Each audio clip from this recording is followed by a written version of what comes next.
Good afternoon to all. Good afternoon, ma'am. Good afternoon, ma'am. Good afternoon, ma'am. Good afternoon, ma'am. നമ്മളത് പുതിയൊരു chapter ആണ് പഠിക്കാൻ പോകുന്നത്. പുതിയ ചാപ്റ്റർ ആണ് radiology and imaging service. Okay, radiology and imaging service. അപ്പൊ not എടുക്കുക, date ഇടുക, നമ്മൾ പുതിയ ചാപ്റ്ററിന്റെ പേര് എഴുതുക. ഓക്കെ, ഇനി ലെക്ചർ നോട്ടുകൾ ഉണ്ടെങ്കിൽ അത് കണ്ടിന്യൂസ്ലി എഴുതി പോവുക കേട്ടോ. അപ്പൊ എന്താണ് റേഡിയോളജി ആൻഡ് ഇമേജിംഗ് സർവീസ് എന്ന് പറയുന്ന ചാപ്റ്റർ ആണ്. മാം ഒരു കാര്യം ചോദിച്ചോട്ടെ? ചോദിച്ചോ. മാം, നമുക്ക് ബ്ലഡിന്റെ എക്സാം വന്നിട്ടുണ്ടായിരുന്നില്ലേ? അതില് ഒരു ലാസ്റ്റത്തെ ക്വസ്റ്റ്യൻ ഇല്ലേ, അതിന്റെ കറക്റ്റ് ആൻസർ എന്താണ്? കാരണം അതിന്റെ ഓപ്ഷൻസ് കൊടുത്തതിൽ ഒരു ചെറിയ പ്രോബ്ലം ഉണ്ടായിരുന്നു. എന്തായിരുന്നു ക്വസ്റ്റ്യൻ? ഒരു മിനിറ്റ്, ഞാൻ മാം ഇപ്പൊ പറയാവേ.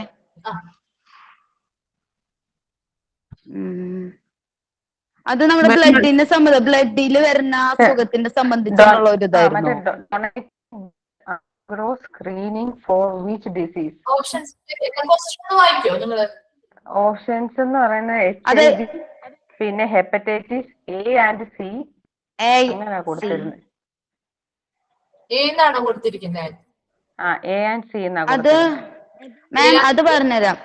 Donated blood undergoes screening four which diseases? HIV, hepatitis virus A and C, diabetes A and B.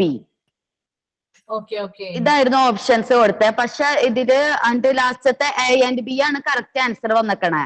പക്ഷെ അതെങ്ങനെ മാം വരും? Hepatitis virus A and C എന്നുള്ളത് വരുമ്പോ എന്തെങ്കിലും മിസ്റ്റേക്ക് ആയിരിക്കും കേട്ടോ. ടെക്നിക്കൽ അവരുടെ മിസ്റ്റേക്ക് ആയിരിക്കും. നമ്മുടെ ഡയബറ്റീസിൽ നമ്മൾ അതിലൊരു ഓപ്ഷൻ പഠിച്ചിട്ടുണ്ടായിരുന്നോ? അങ്ങനെ ഒരു ഓപ്ഷൻ നമ്മൾ പഠിച്ചോ അതില് സ്ക്രീനിംഗ് ടെസ്റ്റില്? ഇല്ല അല്ലെ? ഏതൊക്കെയാ പഠിച്ചത്? ബി ആൻഡ് സി പഠിച്ചു അല്ലെ? അല്ല മാം, ഇപ്പൊ ഒരു ക്വസ്റ്റ്യനും കൂടി വരാലോ. ഇതുപോലെ ഒന്ന് തെറ്റിച്ചെന്നിട്ട് നമുക്കൊരു കൺഫ്യൂഷൻ ഉണ്ടാക്കിയിട്ട് ഒരു ക്വസ്റ്റ്യൻ വരാൻ സാധ്യതയില്ലല്ലോ. അപ്പൊ ഇങ്ങനെ ഒരു പ്രോബ്ലം വരുന്ന ഇതെന്താന്ന് വെച്ച് കഴിഞ്ഞാൽ ചിലര് അത് ചെക്ക് ചെയ്യാണ്ട് ഒരു ആൻസർ അടിച്ചായിരുന്നു. അപ്പൊ ഇത് ആനുവൽ എക്സാമിന് ഇങ്ങനെ ഒരു ഇത് വന്നു കഴിഞ്ഞാൽ നമുക്കതൊരു പ്രോബ്ലം ആയില്ല എന്ന് വിചാരിച്ചിട്ട് ചോദിച്ചതാണത്. ഇവിടെ പറഞ്ഞേക്കാട്ടോ, അതിന്റെ ക്ലാരിഫിക്കേഷൻ തരാനായിട്ട്. ടെക്നിക്കൽ ടീമിന്റെ ചെക്ക് ചെയ്യട്ടെ. നമ്മൾ കൊടുത്തിരിക്കുന്ന ക്വസ്റ്റ്യൻ അങ്ങനെ അല്ലായിരുന്നു. അപ്പൊ അതുകൊണ്ടാണ് ഞാൻ ഏത് ക്വസ്റ്റ്യൻ ആണെന്ന് ചോദിച്ചത്. ഓക്കെ, അപ്പൊ നമുക്ക് പുതിയ ചാപ്റ്റർ തുടങ്ങാം. ഓക്കെ, അപ്പോ പുതിയ ചാപ്റ്റർ നമ്മുടെ റേഡിയോളജി എന്ന് പറയുന്ന ചാപ്റ്റർ ആണ് കേട്ടോ തുടങ്ങുന്നത്. റേഡിയോളജി ആൻഡ് ഇമേജിംഗ് സർവീസ് എന്ന് പറയുന്നത്. അപ്പൊ നമുക്ക് ഇവിടെ നിന്ന് കിട്ടിയിരിക്കുന്ന ഇൻസ്ട്രക്ഷൻ എന്ന് പറയുന്നത്, നമ്മൾ കഴിഞ്ഞ ക്ലാസ്സിലൊക്കെ നമ്മൾ ഒരു ഇന്ററാക്റ്റീവ് ക്ലാസ് ആയിട്ടല്ലേ എടുത്തുകൊണ്ടിരുന്നത്. അപ്പോ ഇപ്പോ മുതൽ ചാപ്റ്ററിന്റെ ചാപ്റ്റർ എത്ര എന്ന് പറയാം? ഇതിനകത്ത് 21 വേറെ ചാപ്റ്റർ ആണ് കൊടുത്തിരിക്കുന്നത്. നിങ്ങൾ ചാപ്റ്ററിന്റെ നമ്പർ നോക്കണ്ട, 22 ആയിരിക്കും ചിലപ്പോൾ നിങ്ങളുടെ കിടക്കുന്നത് അല്ലെ? 22 ആണ് തോന്നുന്നു. ഓക്കെ, അപ്പൊ ചാപ്റ്ററിന്റെ നമ്പർ നോക്കണ്ട, അത് വ്യത്യാസങ്ങൾ ഉണ്ടാവുന്നുണ്ട്. അതുകൊണ്ട് ചാപ്റ്ററിന്റെ പേര് നോക്കാം കേട്ടാ. ഓക്കെ, അപ്പോ നമുക്ക് കിട്ടിയിരിക്കുന്ന ഇൻസ്ട്രക്ഷൻ എന്ന് പറയുന്നത് ഇന്ററാക്ഷൻസ് ഒന്നും വേണ്ട. ഓക്കെ, ഇപ്പൊ റെക്കോർഡഡ് ക്ലാസ്സുകൾ കാണുന്ന ഒരുപാട് പേരുണ്ട്. അപ്പൊ അവരുടെ ഒരു കംപ്ലൈന്റ് എന്ന് പറയുന്നത് ഇന്ററാക്ഷൻസ് വരുമ്പോൾ അവർക്ക് കറക്റ്റ് ആയിട്ട് ക്ലാസ്സുകൾ ഫോളോ ചെയ്യാൻ പറ്റുന്നില്ല എന്നുള്ളൊരു പ്രോബ്ലം വരുന്നുണ്ട്. അപ്പൊ ക്ലാസ്സുകളുടെ ഇടയിൽ ഇന്ററാക്ഷൻ ഇല്ലാത്ത ക്ലാസ്സുകൾ ആണ് അവർക്ക് കൂടുതൽ പ്രിഫറൻസ് കൊടുക്കുന്നത്. അപ്പൊ അതുകൊണ്ട് നമ്മുടെ ക്ലാസ്സുകൾ എന്ന് പറയുന്നത് ടീച്ചേഴ്സ് ഇവിടെ പറയുമ്പോൾ ഓൾ മ്യൂട്ട് കൊടുക്കാനാണ് ഞങ്ങൾക്ക് കിട്ടിയിരിക്കുന്ന ഇൻസ്ട്രക്ഷൻ. അപ്പൊ ഓൾ മ്യൂട്ട് കൊടുക്കും. നിങ്ങൾക്ക് അതിനിടയിൽ ഡൗട്ട്സോ കാര്യങ്ങളോ ഒക്കെ എന്തെങ്കിലും ഒന്നുകൂടി റിപ്പീറ്റ് ചെയ്യേണ്ടതായിട്ടൊക്കെ വരികയാണെങ്കിൽ നിങ്ങളൊന്ന് മെസ്സേജ് ഇടുക കേട്ടോ. അപ്പൊ നമുക്ക് അതിനനുസരിച്ച് റിപ്പീറ്റ് ചെയ്യേണ്ടത് ഏതാണെന്ന് വെച്ചാൽ റിപ്പീറ്റ് ചെയ്യാം. ലാസ്റ്റ് ഒരു 10-15 മിനിറ്റ് എടുത്തിട്ട് നമുക്ക് ആ അന്ന് പഠിപ്പിച്ച ക്ലാസ് ഒന്ന് ഡിസ്കസ് ചെയ്യാം. നിങ്ങൾക്ക് എന്തെങ്കിലും ഡൗട്ട്സുകൾ ഉണ്ടെങ്കിൽ ഒക്കെ ക്ലിയർ ചെയ്യാം. ഓക്കെ ആണോ? സ്റ്റാർട്ട് ചെയ്യാം. ഓക്കെ,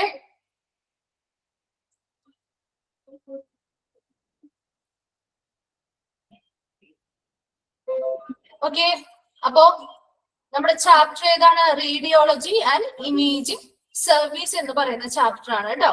റേഡിയോളജി എന്ന് പറയുന്ന ടേം നിങ്ങൾക്ക് ഫെമിലിയർ ആയിരിക്കും. നമ്മൾ ഹോസ്പിറ്റലിലൊക്കെ ചെല്ലുമ്പോൾ റേഡിയോളജി ഡിപ്പാർട്ട്മെന്റുകളിലൊക്കെ പോയിട്ടുണ്ടാവും. ഇപ്പൊ നമ്മുടെ അസുഖങ്ങളുമായിട്ട് ബന്ധപ്പെട്ട് പോയിട്ടുണ്ടാവും, അല്ലെങ്കിൽ നമുക്കറിയാവുന്ന ഇപ്പൊ ഫാമിലിയിലായിട്ട് ആർക്കാരുടെയും കൂടെ പോയിട്ടുണ്ടാവും അല്ലെ.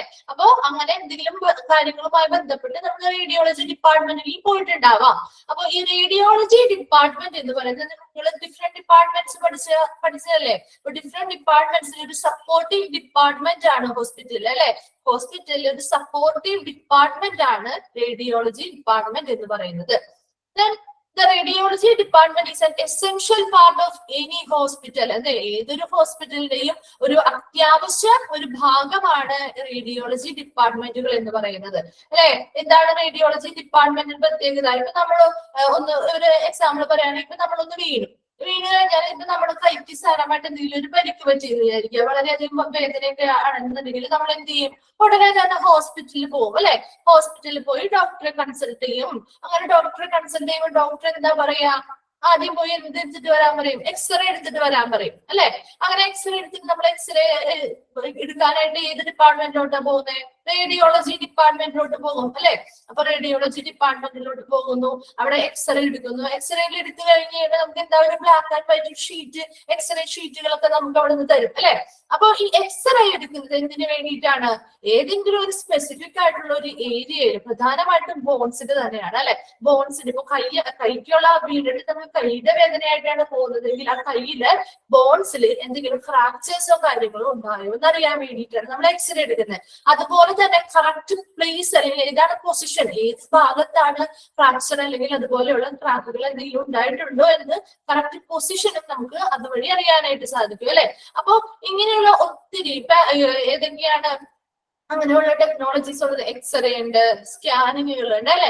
ഇതൊക്കെ നമ്മൾ എന്തിനു വേണ്ടിയിട്ടാണ്? രോഗനിർണയങ്ങൾ നടത്താൻ വേണ്ടിയിട്ടാണ് ഉപയോഗിക്കുന്നത് അല്ലെ. അതുപോലെ അതിന് ഫർദർ ട്രീറ്റ്മെന്റുകൾ പ്രൊവൈഡ് ചെയ്യാനും കൂടി സഹായിക്കുന്ന ഒരു ടെക്നോളജിയാണ് എക്സ്റേ, സ്കാനിങ് ടെക്നോളജീസ് ഒക്കെ. അപ്പൊ ഈ റേഡിയോളജി ഡിപ്പാർട്ട്മെന്റിലാണല്ലേ ഇതൊക്കെ നടക്കുന്നത്.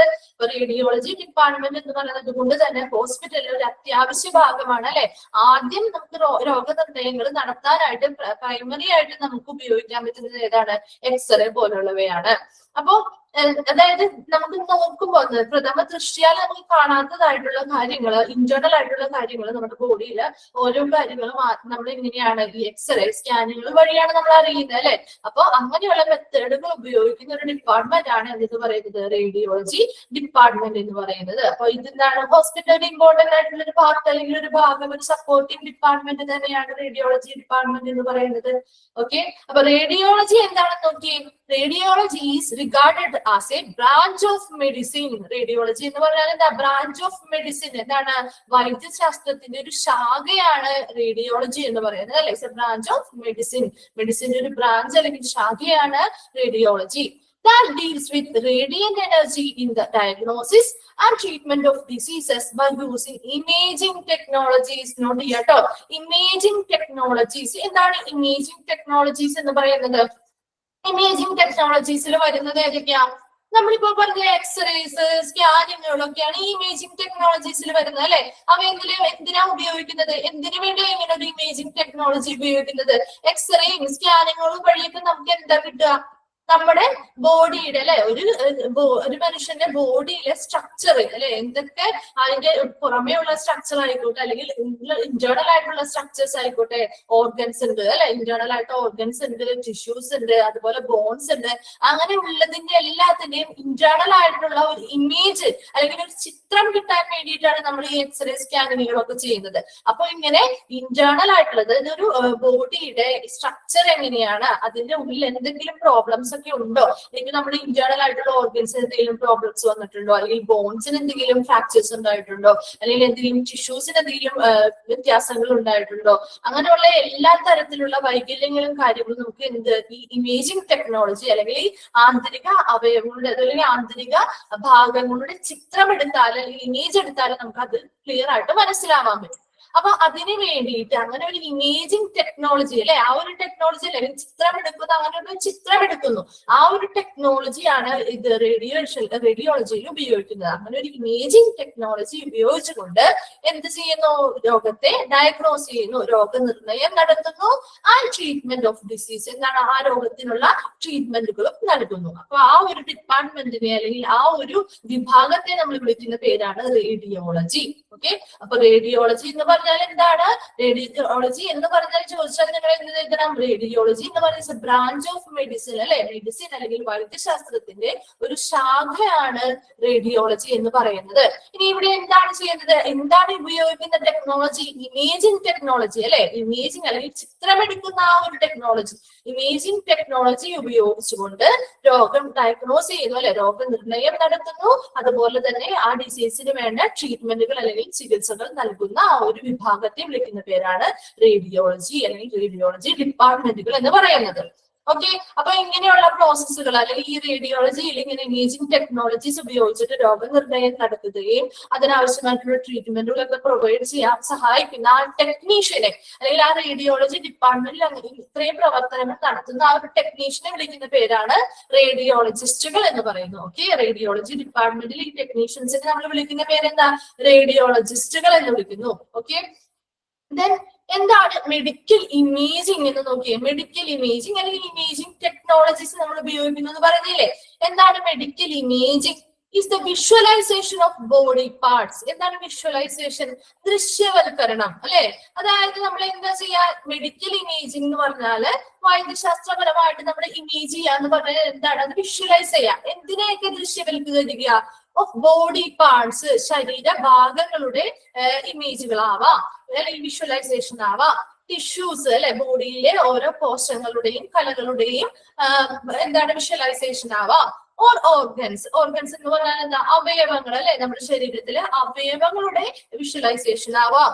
Or for use in medical diagnosis, treatment and disease monitoring. എന്തിനു വേണ്ടിയിട്ടാണ്, ഇത്രയും ഭാഗങ്ങൾ ഇതിന്റെയൊക്കെയാണ് ബോഡി പാർട്സ് അല്ലെ, ശരീരഭാഗങ്ങളുടെ, അതുപോലെ തന്നെ ടിഷ്യൂസ് അല്ലെങ്കിൽ കലകളോ കോശങ്ങളുടെ ഒക്കെയും, പിന്നെ എന്താ ഓർഗൻസ് നമ്മുടെ അവയവങ്ങളുടെയും ഒക്കെ ഇമേജുകൾ അല്ലെങ്കിൽ അതിനെയൊക്കെ വിഷ്വലൈസ് ചെയ്യുന്നു, ഇമേജുകളിലൂടെ ചിത്രങ്ങളിലൂടെ ദൃശ്യവൽക്കരണം നടത്തുന്നു. എന്തിനു വേണ്ടിയിട്ടാണ്, medical diagnosis, treatment and disease monitoring. എന്തൊക്കെയാണ്, രോഗനിർണയം നടത്താനായിട്ട്, ചികിത്സകൾ നൽകാനായിട്ട്, എന്താണ് രോഗങ്ങളെ കുറിച്ച് നിരീക്ഷണങ്ങൾ നടത്താനുമായിട്ട് എന്ത് ചെയ്യുന്നു, ഇത്രയും ബോഡി പാർട്സുകള്, ടിഷ്യൂസ്, ഓർഗൻസിന്റെ ഒക്കെ വിഷ്വലൈസേഷൻ അല്ലെങ്കിൽ ദൃശ്യവൽക്കരണം നടത്തുന്ന ആ ഒരു പ്രക്രിയയാണ് മെഡിക്കൽ ഇമേജിംഗ് എന്ന് പറയുന്നത്. ഇവിടെ ഉപയോഗിക്കുന്ന ടെക്നോളജി ഏതാണ്, ഇമേജിംഗ് ടെക്നോളജി തന്നെയാണ്. ഓക്കെ, അപ്പൊ മെഡിക്കൽ ഇമേജിംഗ് എന്താണെന്ന് നമ്മൾ പറഞ്ഞു, റേഡിയോളജി എന്ന് പറഞ്ഞാൽ എന്താണെന്ന് പറഞ്ഞു അല്ലെ.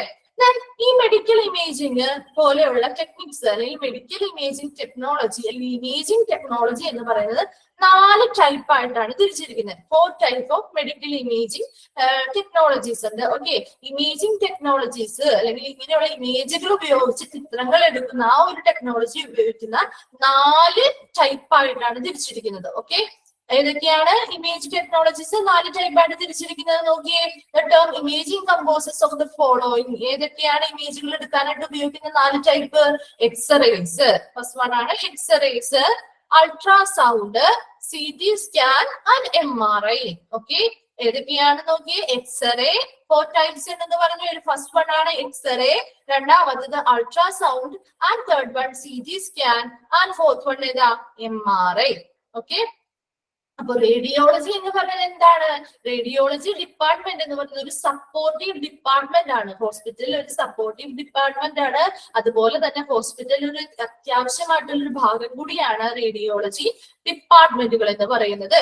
എന്താണ് റേഡിയോളജി എന്നാ നമ്മൾ പറഞ്ഞത്, ഇമേജിംഗ് ടെക്നോളജീസ് അല്ലെ, അവയവങ്ങളുടെ ചിത്രങ്ങൾ എടുക്കുന്ന ആ ടെക്നോളജി. ആ ഇമേജിംഗ് ടെക്നോളജീസ് ഉപയോഗിച്ചുകൊണ്ട് രോഗനിർണയം നടത്താനും എന്താണ് ട്രീറ്റ്മെന്റുകൾ പ്രൊവൈഡ് ചെയ്യാനും പറ്റുന്ന ഒരു വിഭാഗമാണ് റേഡിയോളജി ഡിപ്പാർട്ട്മെന്റുകൾ എന്ന് പറയുന്നത്.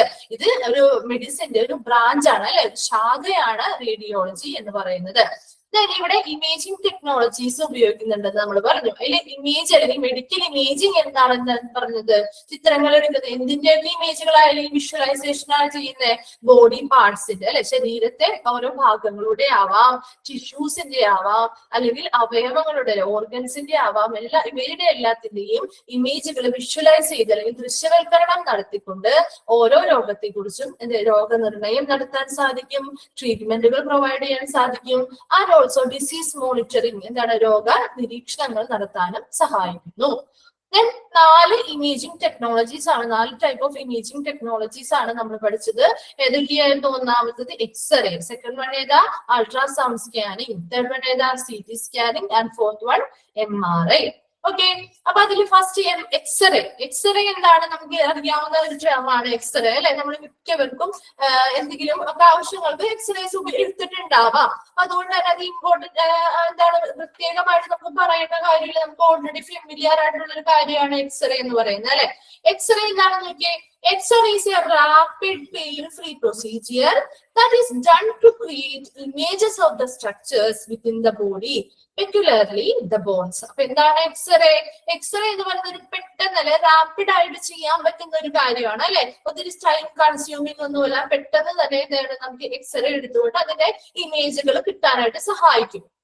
അപ്പൊ എക്സ്റേ എന്ന് പറയുന്ന ആദ്യത്തെ ആ ഇമേജിംഗ് ടെക്നോളജി എന്ന് പറയുന്നത് റാപ്പിഡ് ആണ്, അതുപോലെ തന്നെ എന്താ പെയിൻ ഫ്രീ പ്രൊസീജിയർ ആണ്, പെട്ടെന്ന് നമുക്ക് ചെയ്യാൻ പറ്റുന്ന ഒരു പ്രൊസീജിയർ ആണ്, അതുപോലെ തന്നെ പെയിൻ ഫ്രീ പ്രൊസീജിയർ ആണ്. നമുക്ക് എക്സ്റേ ചെയ്യുമ്പോൾ നമുക്ക് എന്തെങ്കിലും ശരീരത്തിൽ വേദനകളോ കാര്യങ്ങളോ ഒക്കെ ഉണ്ടാവാറുണ്ടോ? ഇല്ല അല്ലെ. എക്സ്റേ എന്നുള്ളത് ആ ഒരു എക്സ്റേ എന്താണ്, എക്സ്റേയിൽ നമ്മൾ എക്സ്റേ എടുക്കാൻ പോകുമ്പോ ആ എക്സ്റേ മെഷീനുമായി ബന്ധപ്പെട്ട് നമുക്ക് യാതൊരു വേദനകളോ പെയിൻ ഫ്രീ ആയിരിക്കും അല്ലെ, മറ്റു മുറിവുകളോ കാര്യങ്ങളോ ഒന്നും ഉണ്ടാകുന്നില്ല. അതുകൊണ്ട് തന്നെ അതൊരു പെയിൻ ഫ്രീ പ്രൊസീജിയർ ആണ്. Then that is done to create images of the structures within the body. എന്തിനാണ്? നമ്മുടെ ശരീരത്തിലെ ഓരോ സ്ട്രക്ചേഴ്സ് അല്ലെങ്കിൽ ഓരോ ഭാഗങ്ങളുടെയും ഇമേജുകൾ അല്ലെങ്കിൽ ചിത്രങ്ങൾ എടുക്കാൻ സഹായിക്കുന്ന എന്താണ്, ഈ ചിത്രങ്ങൾ ക്രിയേറ്റ് ചെയ്യാൻ സഹായിക്കുന്ന ഒരു ഇമേജിംഗ് ടെക്നോളജിയാണ് എക്സ്റേസ് എന്ന് പറയുന്നത്. പെക്യുലർലി ദ ബോൺസ്. പ്രധാനമായിട്ടും നമ്മൾ എക്സ്റേ ഉപയോഗിച്ചുകൊണ്ട് ചിത്രങ്ങൾ എടുക്കുന്ന എന്തിന്റെ ആയിരിക്കും? ബോൺസിന്റെ തന്നെയാണ് അല്ലെ. നമ്മുടെ ശരീരത്തിലെ ഓരോ ബോൺസിനും എന്തെങ്കിലും രീതിയിലുള്ള ഫ്രാക്ചേഴ്സോ ക്രാക്കുകളോ കാര്യങ്ങളോ ഒക്കെ വന്നിട്ടുണ്ടോ എന്ന് നമുക്ക് ഡീറ്റെയിൽ ആയിട്ട് എക്സ്റേ എടുത്തത് കൊണ്ട് നമുക്ക് ആദ്യം തന്നെ നോക്കിയാൽ പെട്ടെന്ന് മനസ്സിലാവില്ല. അപ്പൊ നമ്മൾ എന്ത് ചെയ്യും? എക്സ്റേ എടുത്ത് നോക്കുമ്പോൾ അതിൽ ഏത് സ്ഥലത്താണ്, ഏത് സ്ഥാനത്താണ് അത് ഉണ്ടായിരിക്കുന്നത്, ആ ഫ്രാക്ചർ ഉണ്ടായിരിക്കുന്നത് എന്നുള്ളതൊക്കെ വ്യക്തമായിട്ട് നമുക്ക് എക്സ്റേ നോക്കി മനസ്സിലാക്കാനായിട്ട് സാധിക്കും. അപ്പൊ അത് അങ്ങനെ എന്തെങ്കിലും പരിക്കുകൾ, അതുമായി ബന്ധപ്പെട്ട എന്തെങ്കിലും പരിക്കുകൾ വന്നാൽ ആദ്യത്തെ പ്രാഥമിക പരിശോധന അല്ലെങ്കിൽ ടെസ്റ്റ് ചെയ്യാന്നുള്ളത് ഫസ്റ്റ് എക്സ്റേ ചെയ്യാൻ തന്നെയാണ് അല്ലെ. അപ്പൊ എക്സ്റേസ് എന്ന് പറയുന്നത് പെട്ടെന്ന് അല്ലെ, നമുക്ക് അധികം സമയമൊന്നും കൺസ്യൂമിങ് അല്ല, പെട്ടെന്ന് തന്നെ ചെയ്തെടുക്കാൻ പറ്റുന്ന ഒരു പ്രൊസീജിയർ ആണ്, വേദനരഹിതമായിട്ടുള്ള ഒരു പ്രൊസീജിയർ ആണ്. അതുപോലെ തന്നെ ബോഡിയിലെ പല സ്ട്രക്ചേഴ്സ്, ബോഡിയിലെ എല്ലാ ഭാഗത്തെയും ഭാഗങ്ങളെ കുറിച്ചും വ്യക്തമായിട്ടുള്ള ഇമേജുകൾ ക്രിയേറ്റ് ചെയ്യാനായിട്ട് എക്സ്റേസ് വഴി സാധിക്കുന്നു. പ്രധാനമായിട്ടും എന്താണ്, ബോൺസിന്റെ തന്നെയാണ് നമ്മൾ ഇമേജുകൾ ക്രിയേറ്റ് ചെയ്യാനായിട്ട് ഉപയോഗിക്കുന്നത്. ബോൺസിന്റെ ആണ് പ്രധാനമായിട്ടും എക്സ്റേസ് ഉപയോഗിച്ചുകൊണ്ട് ചെയ്യുന്നത്. ദെൻ അൾട്രാസൗണ്ട്, അതുപോലെ തന്നെ എക്സ്റേയുടെ ചെസ്റ്റിന്റെ എക്സ്റേസ് ഒക്കെ എടുക്കാറുണ്ട്. അത് എന്തിനാ വേണ്ടിയിട്ടാന്ന് പറഞ്ഞു കഴിഞ്ഞാല് നമ്മുടെ ന്യൂമോണിയ ഒക്കെ കണ്ടുപിടിക്കാനായിട്ട്, ന്യൂമോണിയ സ്പോട്ട് ചെയ്യാൻ വേണ്ടിയിട്ട് ചെസ്റ്റ് എക്സ്റേസ് വഴി നമുക്ക് സാധിക്കാറുണ്ട്. ദെൻ അതുപോലെ മാമോഗ്രാംസിൽ എക്സ്റേസ് യൂസ് ചെയ്തുകൊണ്ട് breast cancers, mammograms X-ray use ചെയ്തുകൊണ്ട് ബ്രസ്റ്റ് ക്യാൻസേഴ്സ് ഒക്കെ കണ്ടുപിടിക്കാറുണ്ട്. അപ്പൊ അങ്ങനെയുള്ള മറ്റ് മെത്തേഡുകളും പ്രൊസീജിയേഴ്സും മറ്റു ഭാഗങ്ങളുടെയും യൂസ് ചെയ്യുന്നുണ്ട്. എന്നാൽ കൂടി കൂടുതലായിട്ടും നമ്മൾ ബോൺസിന്റെ ഫ്രാക്ചറോ കാര്യങ്ങളോ ഒക്കെ, ബോൺസ് സംബന്ധമായിട്ടുള്ള എന്തെങ്കിലും പ്രോബ്ലംസ് ഉണ്ടെങ്കിൽ അതിനെ ഐഡന്റിഫൈ ചെയ്യാൻ വേണ്ടിയിട്ടാണ് എക്സ്റേസ് ഉപയോഗിക്കുന്നത്. രണ്ടാമത്തതാണ് അൾട്രാസൗണ്ട് സ്കാനിങ്. അൾട്രാസൗണ്ട് സ്കാനിങ് എല്ലാവർക്കും ഫെമിലിയർ ആയിരിക്കും, കാരണം കൂടുതലും പ്രഗ്നന്റ് ആയ ലേഡീസിനായിരിക്കും കൂടുതൽ ഫെമിലിയർ ആയിട്ടുള്ളത്. കാരണം എന്താണ്, അവര് കുട്ടിയുടെ ഗർഭസ്ഥ ശിശുവിന്റെ ആരോഗ്യവും വളർച്ചയും ഒക്കെ എത്രത്തോളം ഉണ്ടെന്ന് നമ്മുടെ അൾട്രാസൗണ്ട് സ്കാനിങ് വഴിയാണ് നമ്മൾ തിരിച്ചറിയുന്നത്.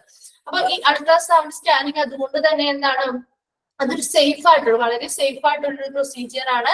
അവിടെ എന്താണ് റേഡിയേഷൻ ഫ്രീ ആയിരിക്കും, ദെൻ പെയിൻഫുൾ ആയിരിക്കില്ല. അതുപോലെ തന്നെ ഒരു സേഫ് ആയിട്ടുള്ള ഒരു മെത്തേഡ് കുഞ്ഞിന് അല്ലെങ്കിൽ ഗർഭാവസ്ഥയിലുള്ള ഗർഭസ്ഥ ശിശുവിന്റെ എന്താണ് എന്തെങ്കിലും രീതിയിലുള്ള വളർച്ചയിൽ വ്യത്യാസങ്ങളുണ്ടോ, കൃത്യമായുള്ള വളർച്ചകൾ നടക്കുന്നുണ്ടോ, അതുപോലെ തന്നെ ആ കുഞ്ഞിന് ആവശ്യമായിട്ടുള്ള എന്താണ് ആരോഗ്യമുണ്ടോ അല്ലെങ്കിൽ എന്തെങ്കിലും ഡിസീസുകൾ ഉണ്ടോ എന്നൊക്കെ കണ്ടെത്താനൊക്കെ ആയിട്ട് നമുക്ക് അൾട്രാസൗണ്ട് സ്കാനിങ്ങുകൾ വഴി സാധിക്കുന്നു. ഓക്കെ, അപ്പൊ എന്താണ് അൾട്രാസൗണ്ട് സ്കാനിങ് നോക്കിയേ. High frequency sound waves make image of soft tissues and internal organs. ഇവിടെ ഇങ്ങനത്തെ വേവ്സ് ആണ് ഉപയോഗിക്കുന്നത്.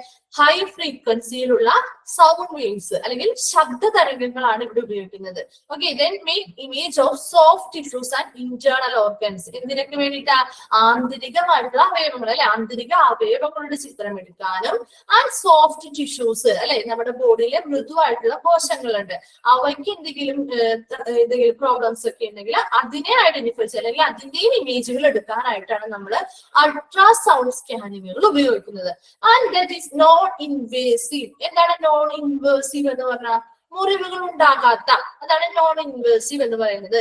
നോൺ ഇൻവേസീവ് എന്ന് പറഞ്ഞാൽ മുറിവുകൾ ഉണ്ടാവാത്ത ഒരു പ്രൊസീജിയർ ആണ് അല്ലെ. മുറിവുകൾ ഉണ്ടാകുന്നില്ല അൾട്രാസൗണ്ട് സ്കാനിങ് നടക്കുമ്പോൾ. And safe to observe foetus. എന്താണ് ഫീറ്റസ് എന്ന് പറഞ്ഞാൽ? എന്താ? ഭ്രൂണം. ഓക്കെ, ഭ്രൂണം അല്ലെങ്കിൽ ഫീറ്റസ് എന്ന് പറയുന്നത് അതായത് ഗർഭസ്ഥ ശിശു, അതാണ് നമ്മൾ പറയുന്ന ഭ്രൂണം അല്ലെങ്കിൽ ഫീറ്റസ് എന്ന് പറയുന്നത്. അതിനെ ആ ഗർഭസ്ഥ ശിശുവിന്റെ ആരോഗ്യം എങ്ങനെയുണ്ടെന്ന്, അതിന്റെ വളർച്ച എത്രത്തോളം ഉണ്ട് എന്നുള്ളതൊക്കെ നമുക്ക് കറക്റ്റ് ആയിട്ട് ഐഡന്റിഫൈ ചെയ്യാനായിട്ട് നമുക്ക് അത് നിരീക്ഷിക്കാനും കാര്യങ്ങൾക്കുമായിട്ട് നമ്മൾ ഉപയോഗിക്കുന്ന ഏറ്റവും സേഫ് മെത്തേഡ് എന്ന് പറയുന്നത് ഏതാണ്? അൾട്രാസൗണ്ട് സ്കാനിങ്ങുകൾ തന്നെയാണ്. അടുത്തതിൽ ആ ഒരു സെന്റൻസിൽ ഒരു ജസ്റ്റ് മിസ്റ്റേക്ക് ഉണ്ട്. ട്രാൻസ്ഡ്യൂസർ കേസ് എന്നാണ്. നിങ്ങളൊന്ന് തിരുത്തി എഴുതുക. Transducer case, transducer case, CASC case. Okay, transducer case. ഈ ട്രാൻസ്ഡ്യൂസർ കേസ് എന്ന് പറയുന്നത് ഈ അൾട്രാ സൗണ്ട് മെഷീൻ ആണ്. ഓക്കെ, അൾട്രാസൗണ്ട് മെഷീനെയാണ് ഈ ട്രാൻസ്ഡ്യൂസർ കേസ് എന്ന് പറയുന്നത്. ഇത് എന്താണ്? ഇതൊരു സ്റ്റിക്ക് പോലെ ഇരിക്കുന്നതാണ്. അതായത് ഇപ്പൊ സ്കാനിങ്ങുകൾ ചെയ്തവർക്ക് അറിയാൻ പറ്റും. ഇത് സ്റ്റിക്ക് പോലെ ഇരിക്കുന്ന ഒരു തണ്ട് പോലെ ഇരിക്കുന്ന ഒരു മെഷീനാണ്. ആ മെഷീൻ എന്ത് ചെയ്യുന്ന? ആ മെഷീനാണ് നമ്മുടെ ഇപ്പൊ വയറിലാണ് സ്കാനിങ്ങുകൾ നടത്തുന്നതെങ്കിൽ ആ വയറിന്റെ മീതെ ഈ മെഷീൻ അല്ലെങ്കിൽ ഈ തണ്ട് പോലത്തെ സ്റ്റിക്ക് പോലത്തെ ഈ ട്രാൻസ്ഡ്യൂസർ കേസ് ഉപയോഗിച്ചിട്ടാണ് എന്താ പറയുക? ട്രാൻസ്ഡ്യൂസർ കേസിന്റെ സ്പെല്ലിംഗ് ആണോ പറയുന്നത്? Okay, TRANS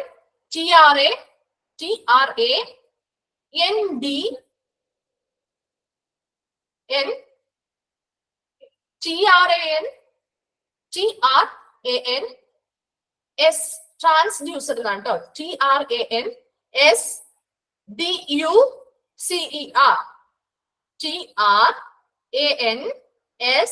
TRANSDUCER transducer. കേസിന്റെ spelling CASC. Okay, CASC. Okay, TRANSDUCER transducer case കേട്ടോ. അപ്പൊ ട്രാൻസ്ഡ്യൂസർ കേസ് എന്ന് പറയുന്നത് ഇത്രയേ ഉള്ളൂ. അതൊരു അൾട്രാസൗണ്ട് മെഷീൻ ആണ്. ഓക്കെ, അൾട്രാസൗണ്ടിൽ ഉപയോഗിക്കുന്ന മെഷീൻ ആണ് ട്രാൻസ്ഡ്യൂസർ കേസ് എന്ന് പറയുന്നത്. ഈ ട്രാൻസ്ഡ്യൂസർ കേസ് സ്കാനിങ്ങുകൾ ചെയ്തവർക്ക് അറിയാൻ പറ്റും. ഈ ട്രാൻസ്ഡ്യൂസർ കേസ് എന്ന് പറയുന്നത് ഒരു സ്റ്റിക്ക് പോലത്തെ ഒരു തണ്ട് പോലത്തെ ഒരു നമുക്ക് കയ്യിൽ ഹാൻഡ് ചെയ്ത് പിടിക്കാൻ പറ്റുന്ന ഒരു മെഷീനാണ് കേട്ടോ. അപ്പൊ ആ മെഷീൻ എന്ത് ചെയ്യുന്ന വെച്ച് കഴിഞ്ഞാൽ ഈ മെഷീനാണ് ഇപ്പൊ വയറിനാണ് നമ്മൾ സ്കാനിങ്ങുകൾ ചെയ്യുന്നതെങ്കിൽ ആ വയറിന് മുകളിൽ ഈ മെഷീനാണ് ഈ മെഷീൻ അല്ലെങ്കിൽ ഈ സ്റ്റിക്ക് പോലത്തെ ഈ ദണ്ടാണ് അങ്ങോട്ടും ഇങ്ങോട്ടും മൂവ് ചെയ്തുകൊണ്ടാണ് ഇവിടെ സ്കാനിങ് അല്ലെങ്കിൽ ആ പ്രൊസീജിയർ നടക്കുന്നത്. അപ്പൊ ആ മൂവ് ചെയ്യുന്നതിനനുസരിച്ച് എന്താണ് കമ്പ്യൂട്ടറിൽ അല്ലെങ്കിൽ മോണിറ്ററിൽ കറക്റ്റ് ആയിട്ട് ഓരോ എവിടെയാണോ ആ മെഷീൻ ഇരിക്കുന്നത് ആ സ്ഥലത്തുള്ള ഇന്റേണൽ ഓർഗൻസിന്റെ പിക്ചേഴ്സ് ക്ലിയർ ആയിട്ട് കിട്ടും. അപ്പൊ ഈ ട്രാൻസ്ഡ്യൂസർ കേസ് എന്ന് പറയുന്നത് ഈ അൾട്രാസൗണ്ട് മെഷീനിലൂടെയാണ് ഈ sound waves, high frequency sound waves ആണ് ഉപയോഗിക്കുന്നത് എന്ന് പറഞ്ഞില്ലേ. അപ്പൊ ഈ ഹൈ ഫ്രീക്വൻസി ആയിട്ടുള്ള ഈ സൗണ്ട് വേവ്സ് അല്ലെങ്കിൽ ശബ്ദ തരംഗങ്ങളെ ഈ ട്രാൻസ്ഡ്യൂസർ മെഷീനിലൂടെ ബോഡിയുടെ ഉള്ളിലേക്ക് എന്ത് ചെയ്യുന്നു? അതിനെ ബോഡിയുടെ ഉള്ളിലേക്ക് കടത്തിവിടുന്നു. അങ്ങനെ ബോഡിയുടെ ഉള്ളിലേക്ക് കടത്തിവിട്ട് ഈ ബോഡിയുടെ ഉള്ളിൽ ചെല്ലുമ്പോൾ ഇത് ആന്തരിക അവയവങ്ങളിൽ തട്ടി ഇത് പ്രതിഫലിക്കും ഈ സൗണ്ട് വേവ്സ്. ആ തിരിച്ചു വരുന്ന ആ ഒരു സൗണ്ട് വേവിനെ റിസീവ് ചെയ്യുന്നതും അതുപോലെ തന്നെ ഇതിൽ ഇതിൽ നിന്നും അങ്ങോട്ട് കൊടുക്കുന്നതും തിരിച്ച് റിസീവ് ചെയ്യുന്നതും ഈ സെയിം മെഷീനാണ്. ഓക്കെ, ആ തിരിച്ച് റിസീവ് ചെയ്യുന്ന ആ ഒരു വേവ്സിന്റെ സിഗ്നൽ എന്ത് ചെയ്യുന്നു, മോണിറ്ററിലോട്ട് കൊടുത്താണ് കൈമാറ്റം ചെയ്യപ്പെട്ടാണ് നമുക്ക് മോണിറ്ററിൽ ആ ഇമേജുകൾ ക്ലിയർ ആയിട്ട് കാണാൻ പറ്റുന്നത്. അപ്പൊ ഈ ട്രാൻസ്ഡ്യൂസർ കേസ് ബോഡിയുടെ പുറത്താണ് നമ്മൾ വെക്കുന്നതെന്ന് നമ്മൾ പറഞ്ഞു. അതിന്റെ കൂടെ ഈ ട്രാൻസ്ഡ്യൂസർ കേസ് വളരെ ഫ്രീ ആയിട്ട് മൂവ് ചെയ്യാൻ വേണ്ടിയിട്ട് ഒരു ജെല്ല് പുരട്ടിയിട്ടാണ് നമ്മൾ ഈ ട്രാൻസ്ഡ്യൂസർ കേസ് അതിന്റെ മുകളിൽ വെച്ചാണ് ഇതിന്റെ മൂവ്മെന്റ് നടക്കുന്നത്. അപ്പോൾ സ്കാനിങ്ങുകൾ നടത്തിയവർക്ക് അറിയാൻ പറ്റും, ആദ്യം എന്ത് ചെയ്യും, സ്കാൻ ചെയ്തിട്ട് നമ്മളെ കൊണ്ടുപോയി ആ പൊസിഷനിൽ കിടത്തുമ്പോൾ തന്നെ ഇപ്പൊ വയറിലാണ് സ്കാൻ ചെയ്തതെങ്കിൽ നമ്മുടെ ആ സ്കാൻ ചെയ്യുന്ന ആ ഒരു പാർട്ടിന്റെ മുകളിലായിട്ട് അവരെന്ത് ചെയ്യും, ജെല്ല് പുരട്ടും. ആ ജെല്ല് പുരട്ടിയതിനു ശേഷമാണ് അവിടെ സ്കാനിങ് എന്ന് പറയുന്ന പ്രൊസീജിയർ ആരംഭിക്കുള്ളൂ. അപ്പൊ അങ്ങനെ ആരംഭിക്കുന്ന എന്തിനു വേണ്ടിയിട്ട് ജെല്ല് പുരട്ടുന്നത്, ഈ ട്രാൻസ്ഡ്യൂസർ കേസ് എന്ന് പറയുന്ന അൾട്രാസൗണ്ട് മെഷീന്റെ മൂവ്മെന്റ് വളരെ ഫ്രീ ആയിട്ട് മൂവ് ചെയ്ത് പോവാനായിട്ടും കറക്റ്റ് ആയിട്ട് അതിന്റെ പൊസിഷൻസ് അങ്ങോട്ടും ഇങ്ങോട്ടും മൂവ്മെന്റില് മാറാൻ പോവാതെ ഇരിക്കാൻ വേണ്ടിയിട്ടാണ് ഈ ജെല്ല് പുരട്ടുന്നത് കേട്ടോ. അപ്പോ അൾട്രാസൗണ്ട് സ്കാനിങ് മെഷീൻ എന്ന് പറയുന്നത് ഇത്രയോളൂ. എന്തൊക്കെയാണ് പറഞ്ഞത്, നമ്മള് അൾട്രാസൗണ്ട് സ്കാനിങ് മെഷീൻ എന്ന് പറയുന്നത് അത് ഒരു എന്താണ്, ഹൈ ഫ്രീക്വൻസി സൗണ്ട് വേവ്സ് ആണ് അവിടെ, അല്ലെങ്കിൽ ഹൈ ഫ്രീക്വൻസിയിലുള്ള ശബ്ദ തരംഗങ്ങളാണ് ഉപയോഗിച്ചുകൊണ്ടാണ് അവിടെ ഈ ഇന്റേണൽ ഓർഗൻസിന്റെ, അതായത് ആന്തരിക അവയവങ്ങളുടെയും അല്ലെങ്കിൽ ചില സോഫ്റ്റ് ടിഷ്യൂസ്, മൃദുവായ കോശങ്ങളുടെയും ഒക്കെ ഇന്റേണൽ ആയിട്ടുള്ള ഇമേജുകൾ അല്ലെങ്കിൽ ചിത്രങ്ങൾ രൂപപ്പെടുത്തുന്നത്. ഇതെന്താണ്, ഒരു നോൺ ഇൻവേസീവ് അല്ലെ, വളരെ അങ്ങനെ എന്തെങ്കിലും മുറിവുകൾ ഉണ്ടാക്കുന്ന ഒരു പ്രൊസീജിയർ ആണോ? അല്ല, മുറിവുകളോ കാര്യങ്ങളോ ഒന്നും ഉണ്ടാക്കാത്ത ഒരു പ്രൊസീജിയർ ആണ്. അതുപോലെ തന്നെ വളരെ സേഫ് ആയിട്ടുള്ള പ്രൊസീജിയർ ആണ്, റേഡിയേഷൻ ഫ്രീ പ്രൊസീജിയർ ആണ്. എന്തിനെ ഒബ്സർവ് ചെയ്യാൻ വേണ്ടി, ടു ഒബ്സർവ് ഫീറ്റസ്. എന്താണ് ഫീറ്റസ്? ഭ്രൂണം അല്ലെ, അല്ലെങ്കിൽ ഗർഭസ്ഥ ശിശുവിന്റെ വളർച്ചയും ആരോഗ്യാവസ്ഥയും ഒക്കെ തിരിച്ചറിയാൻ വേണ്ടിയിട്ട് നടത്തുന്ന ഏറ്റവും ഇമ്പോർട്ടന്റ് ആയിട്ടുള്ള ഒരു കോമൺ ആൻഡ് പോപ്പുലർ ആയിട്ടുള്ള ഒരു സേഫ് ആയിട്ടുള്ള മെത്തേഡ് ആണ് അൾട്രാസൗണ്ട് സ്കാനിങ് എന്ന് പറയുന്നത്. ഇനി ട്രാൻസ്ഡ്യൂസർ കേസ് എന്ന് പറയുന്നത് എന്താണ്, അൾട്രാസൗണ്ട് സ്കാനിങ് മെഷീൻ ആണ്. ഓക്കെ, ആ മെഷീൻ എന്തിനു വേണ്ടിയിട്ടാണ്, ഈ വരുന്ന ഹൈ റേഡിയേഷൻ ഉള്ള ഈ സൗണ്ട് വേവ്സിനെ ബോഡിയുടെ ഉള്ളിലേക്ക് കടത്തിവിടാനും തിരിച്ചത് ആന്തരിക അവയവങ്ങളിൽ തന്നെ പ്രതിഫലിക്കുമ്പോൾ അതിനെ റിസീവ് ചെയ്യാനും, ആ രണ്ട് സൗണ്ട് വേവ്സ് വിടാനും തിരിച്ച് റിസീവ് ചെയ്യാനും വേണ്ടിയിട്ടുള്ള ഒരു മെഷീൻ ആണ് എന്തെന്ന് പറയുന്നത്, ട്രാൻസ്ഡ്യൂസർ കേസ് എന്ന് പറയുന്നത്. അതിന്റെ ഫ്രീ ആയിട്ടുള്ള മൂവ്മെന്റിന് വേണ്ടിയിട്ട് അത് എന്ത് ചെയ്യും, ബോഡിയുടെ നമ്മുടെ ഏത് ഭാഗത്താണോ സ്കാനിങ് നടത്തുന്നത് അതിന് മുകളിലായിട്ട് ഇവിടെ എന്ത് ചെയ്യും, ജെല്ല് അപ്ലൈ ചെയ്തുകൊണ്ടാണ് ഈ ട്രാൻസ്ഡ്യൂസർ കേസ് ഉപയോഗിച്ചിട്ട് സ്കാനിങ് പ്രൊസീജിയർ നടക്കുന്നത്. ഓക്കെ, മൂന്നാമത്തത് എന്താ, സി ടി സ്കാൻ അല്ലെ. സി ടി സ്കാൻ എന്ന് പറയുന്നു. സി ടി സ്കാനിന്റെ എക്സ്പാൻഡഡ് ഫോം ഒന്ന് നോക്കിയേ. A C T scan known in the name of as computer tomography scan. Note ചെയ്യാട്ടോ, സി ടി സ്കാനിന്റെ എക്സ്പാൻഡഡ് ഫോം എന്താണ്, കമ്പ്യൂട്ടർ ടോമോഗ്രഫി സ്കാൻ. ഓക്കെ, ചോദിക്കാറുണ്ട് question, C T scan expanded form ചോദിക്കാറുണ്ട് കേട്ടോ. Computer tomography scan നോട്ടിലുണ്ട്, note ചെയ്ത് വെച്ചേക്കാം കേട്ടോ. കമ്പ്യൂട്ടർ ടോമോഗ്രഫി സ്കാൻ എന്നാണ് എന്ത് എക്സ്പാൻഡഡ് ഫോം സി ടി സ്കാനിന്റെ. That make use of computer processed blend of many X-ray measurements are taken from measurements. അതില് taken from എന്നാണ് കേട്ടോ, അത് ഇതിലുള്ള പോയിന്റ്, taken from. അതിനൊരു മിസ്റ്റേക്ക് ഉണ്ട്. എന്താണ്, എക്സ്റേ മെഷർമെന്റ്സ് കഴിഞ്ഞിട്ട് വരുന്ന പോയിന്റില് ടേക്കൺ ഫ്രം എന്നാണ് കേട്ടോ. TAL ഫ്രണ്ട് എന്ന് പറഞ്ഞിട്ടാണ് അവിടെ കൊടുക്കണേ, അതല്ല, taken from different angles to generate cross sectional images of specific areas of a object allowing the user to see inside the object without cutting. അപ്പോ സി ടി സ്കാൻ എന്ന് പറയുന്നത് എന്താണ്, ഇപ്പൊ നമ്മുടെ ആദ്യകാലത്ത് എക്സ്റേസ് ആയിരുന്നു ഉണ്ടായിരുന്നത് അല്ലെ. അപ്പൊ എക്സ്റേസിൽ കൂടെ നമുക്ക് എന്താ, ശരീരത്തിനുള്ളിൽ എന്തെങ്കിലും എല്ലുകൾക്കൊക്കെ എന്തെങ്കിലും സംഭവിച്ചിട്ടുണ്ടെങ്കിൽ, എന്തെങ്കിലും പ്രോബ്ലംസ് ഓടിയലോ ചതയിലോ എന്തെങ്കിലും ഒക്കെ സംഭവിച്ചിട്ടുണ്ടെങ്കിൽ നമുക്ക് എന്ത് ചെയ്യാൻ പറ്റും, കണ്ടെത്താനായിട്ട് സാധിക്കും. എന്നാലും അതിനെന്ത് പല ന്യൂനതകൾ ഉണ്ടായിരുന്നു, ചില ലിമിറ്റേഷൻസ് ഉണ്ടായിരുന്നു ഈ എക്സ്റേ എന്ന് പറയുന്നതിന്. എന്നാൽ ആ ഒരു ഇപ്പൊ എക്സ്റേയില് സി ടി സ്കാനും തമ്മിലുള്ള വ്യത്യാസമാണെന്ന് നമ്മൾ നോക്കാൻ പോകുന്നത്. ഈ എക്സ്റേ ടെക്നോളജി, എക്സ്റേ എന്ന് പറയുന്ന ആ ടെക്നോളജി തന്നെയാണ് നമ്മൾ സി ടി സ്കാനിൽ ഉപയോഗിക്കുന്നത്.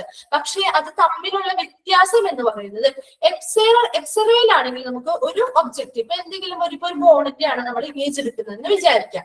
അങ്ങനെയാണെങ്കിൽ എക്സ്റേയിൽ അതിന്റെ ഒരു ആംഗിളിൽ നിന്നുള്ള ഒരു ഇമേജ് മാത്രമാണ് നമുക്ക് ലഭ്യമാകുന്നതെങ്കിൽ സി ടി സ്കാനിൽ അത് വരുമ്പോൾ അത് 360 ആംഗിളിൽ, അതായത് പല ആംഗിളിൽ നിന്നുള്ള സെയിം ഇമേജിന്റെ, സെയിം ആയിട്ടുള്ള ഒരു ഒബ്ജക്റ്റിന്റെ പല ആംഗിളിൽ നിന്നുള്ള ഇമേജുകൾ നമുക്ക് സി ടി സ്കാൻ വഴി കിട്ടും.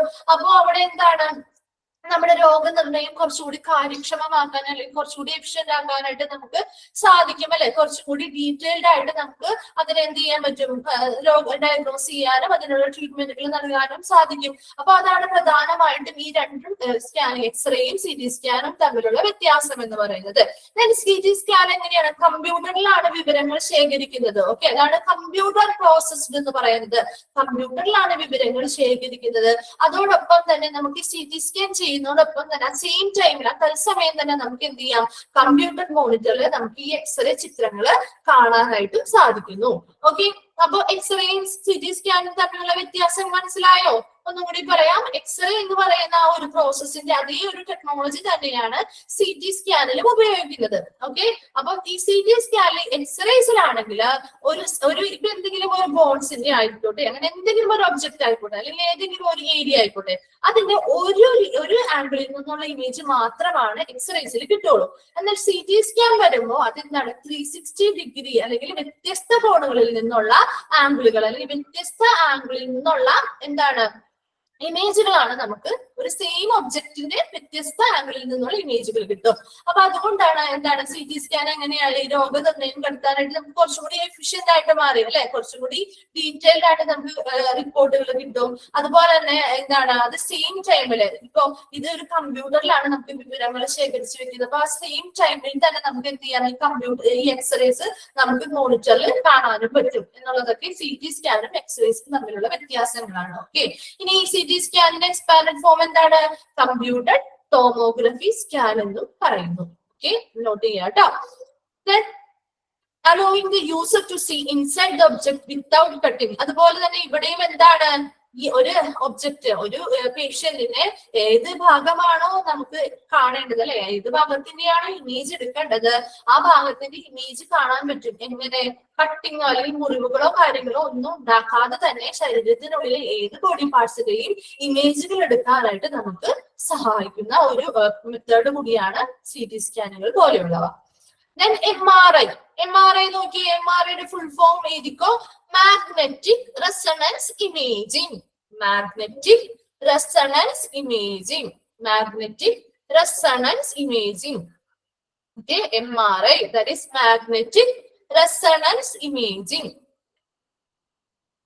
Magnetic resonance, RESONANCE,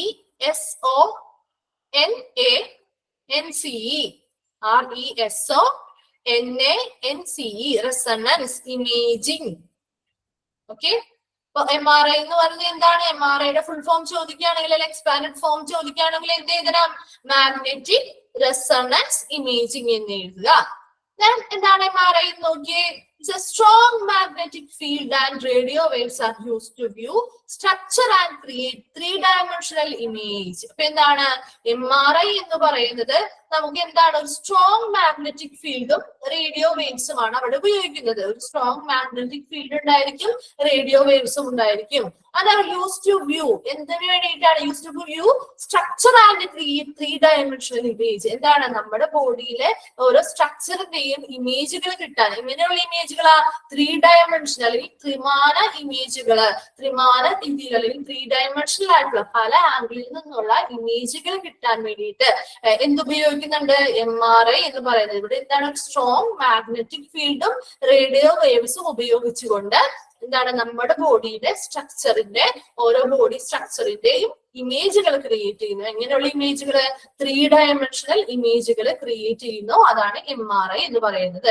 that shows blood clot images, damage അല്ലെ, ബ്ലഡ് ക്ലോട്ട് ഡാമേജുകൾ ഉണ്ടാവുകയാണെങ്കിൽ അതിന്റെ ഇമേജുകൾ കിട്ടാൻ വേണ്ടിയിട്ട്. Then tone ligaments. ലിഗമെന്റ്സ് എന്ന് പറഞ്ഞാൽ എന്താണ്, ലിഗമെന്റ്സ് എന്തിനൊക്കെ തമ്മിൽ ബന്ധിപ്പിക്കുന്ന ലിഗമെന്റ്സ് എന്ന് പറയുന്നത്, ബോൺ ടു ബോൺ അല്ലെ, ബോൺസും ഒരു ബോണും മറ്റൊരു ബോണും തമ്മിൽ ലിങ്ക് ചെയ്ത് അല്ലെങ്കിൽ ബന്ധിപ്പിക്കുന്നതാണ് ലിഗമെന്റ്സ് എന്ന് പറയുന്നത്. ആൻഡ് ടെൻഡൻസ് എന്ന് പറയുന്നത് മലയാളത്തിൽ എന്താ പറയുക, ലിഗമെന്റ്സ് എന്ന് പറയുന്നത് സന്ധികൾ എന്ന് പറയും നമ്മൾ, ലിഗമെന്റ്സ് അതായത് ഒരു ബോണിനെ മറ്റൊരു ബോണുമായിട്ട് ബന്ധിപ്പിക്കുന്നു. ടെൻഡൻസ് എന്ന് പറയുന്നത് സ്നായുക്കൾ എന്നൊക്കെ പറയും നമ്മൾ.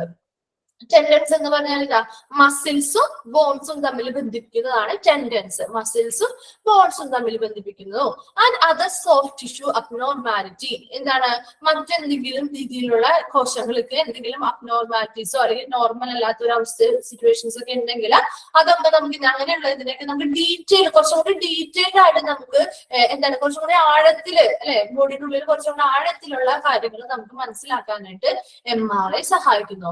ആൻഡ് ഇൻവേസീവ് ആണ്. എന്താണ്, ചെറിയ രീതിയിലുള്ള മുറിവുകളോ കാര്യങ്ങളോ ഒക്കെ ഉണ്ടാവാം. ചെറിയ രീതിയിലുള്ള മുറിവുകളോ അല്ലെങ്കിൽ എന്തെങ്കിലും രീതിയിലുള്ള വിള്ളലുകളോ അല്ലെങ്കിൽ പൊട്ടലുകളോ ഒക്കെ വെച്ചിട്ടാണ് ചെറിയ രീതിയിൽ അങ്ങനെയുള്ള ഒരു ഇൻവേസീവ് ട്രീറ്റ്മെന്റ് ആണ് MRI എന്ന് പറയുന്നത്. എല്ലാ കണ്ടീഷൻസിലും ഇല്ല, ചില കണ്ടീഷൻസിൽ അങ്ങനെ ചില മുറിവുകളോ കാര്യങ്ങളോ ഉണ്ടാവാറുണ്ട്.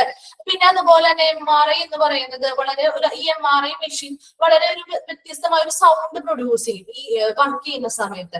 അപ്പൊ അങ്ങനെ വർക്ക് ചെയ്യുന്ന സമയത്ത് ഈ സൗണ്ട് പ്രൊഡ്യൂസ് ചെയ്യുമ്പോൾ അത് ചിലപ്പോൾ പേഷ്യൻസിന് ഒരു അസ്വസ്ഥതകൾ ഉണ്ടാവാനായിട്ട് സാധ്യതയുണ്ട്. അതുപോലെ തന്നെ കുറച്ച് ടൈം കൺസ്യൂമിംഗ് ആണ് ഈ ഒരു സ്കാനിങ് എന്ന് പറയുന്നത്. കുറച്ച് സമയം അവിടെ കിടക്കേണ്ടതായിട്ട് വരാറുണ്ട്.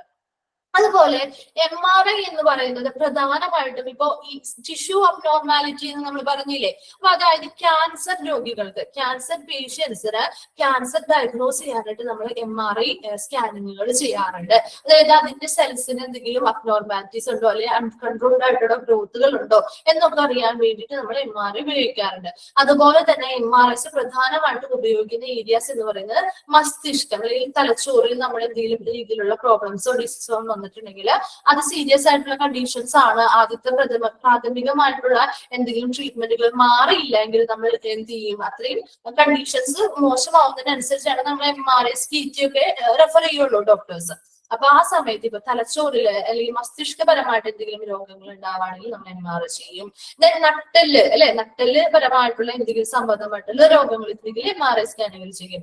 സ്പൈനൽ കോഡുകൾക്ക് എന്തെങ്കിലും ബുദ്ധിമുട്ടുകൾ ഉണ്ടാവുകയാണെങ്കിൽ, അതുപോലെ തന്നെ കഴുത്തിന്റെ ഭാഗത്ത് എന്തെങ്കിലും പ്രോബ്ലംസ്, അതുമായി ബന്ധപ്പെട്ട പ്രോബ്ലംസിന്, ദെൻ വയറിൽ എന്തെങ്കിലും പ്രോബ്ലംസ് ഉണ്ടാവുകയാണെങ്കിൽ ഇതിനൊക്കെ പ്രധാനമായിട്ടും MRI സ്കാനുകൾ നമ്മൾ ചെയ്യുന്നത്. ദെൻ അപ്പോൾ എന്താണ് MRI സ്കാനുകൾ എന്ന് പറയുന്നത്?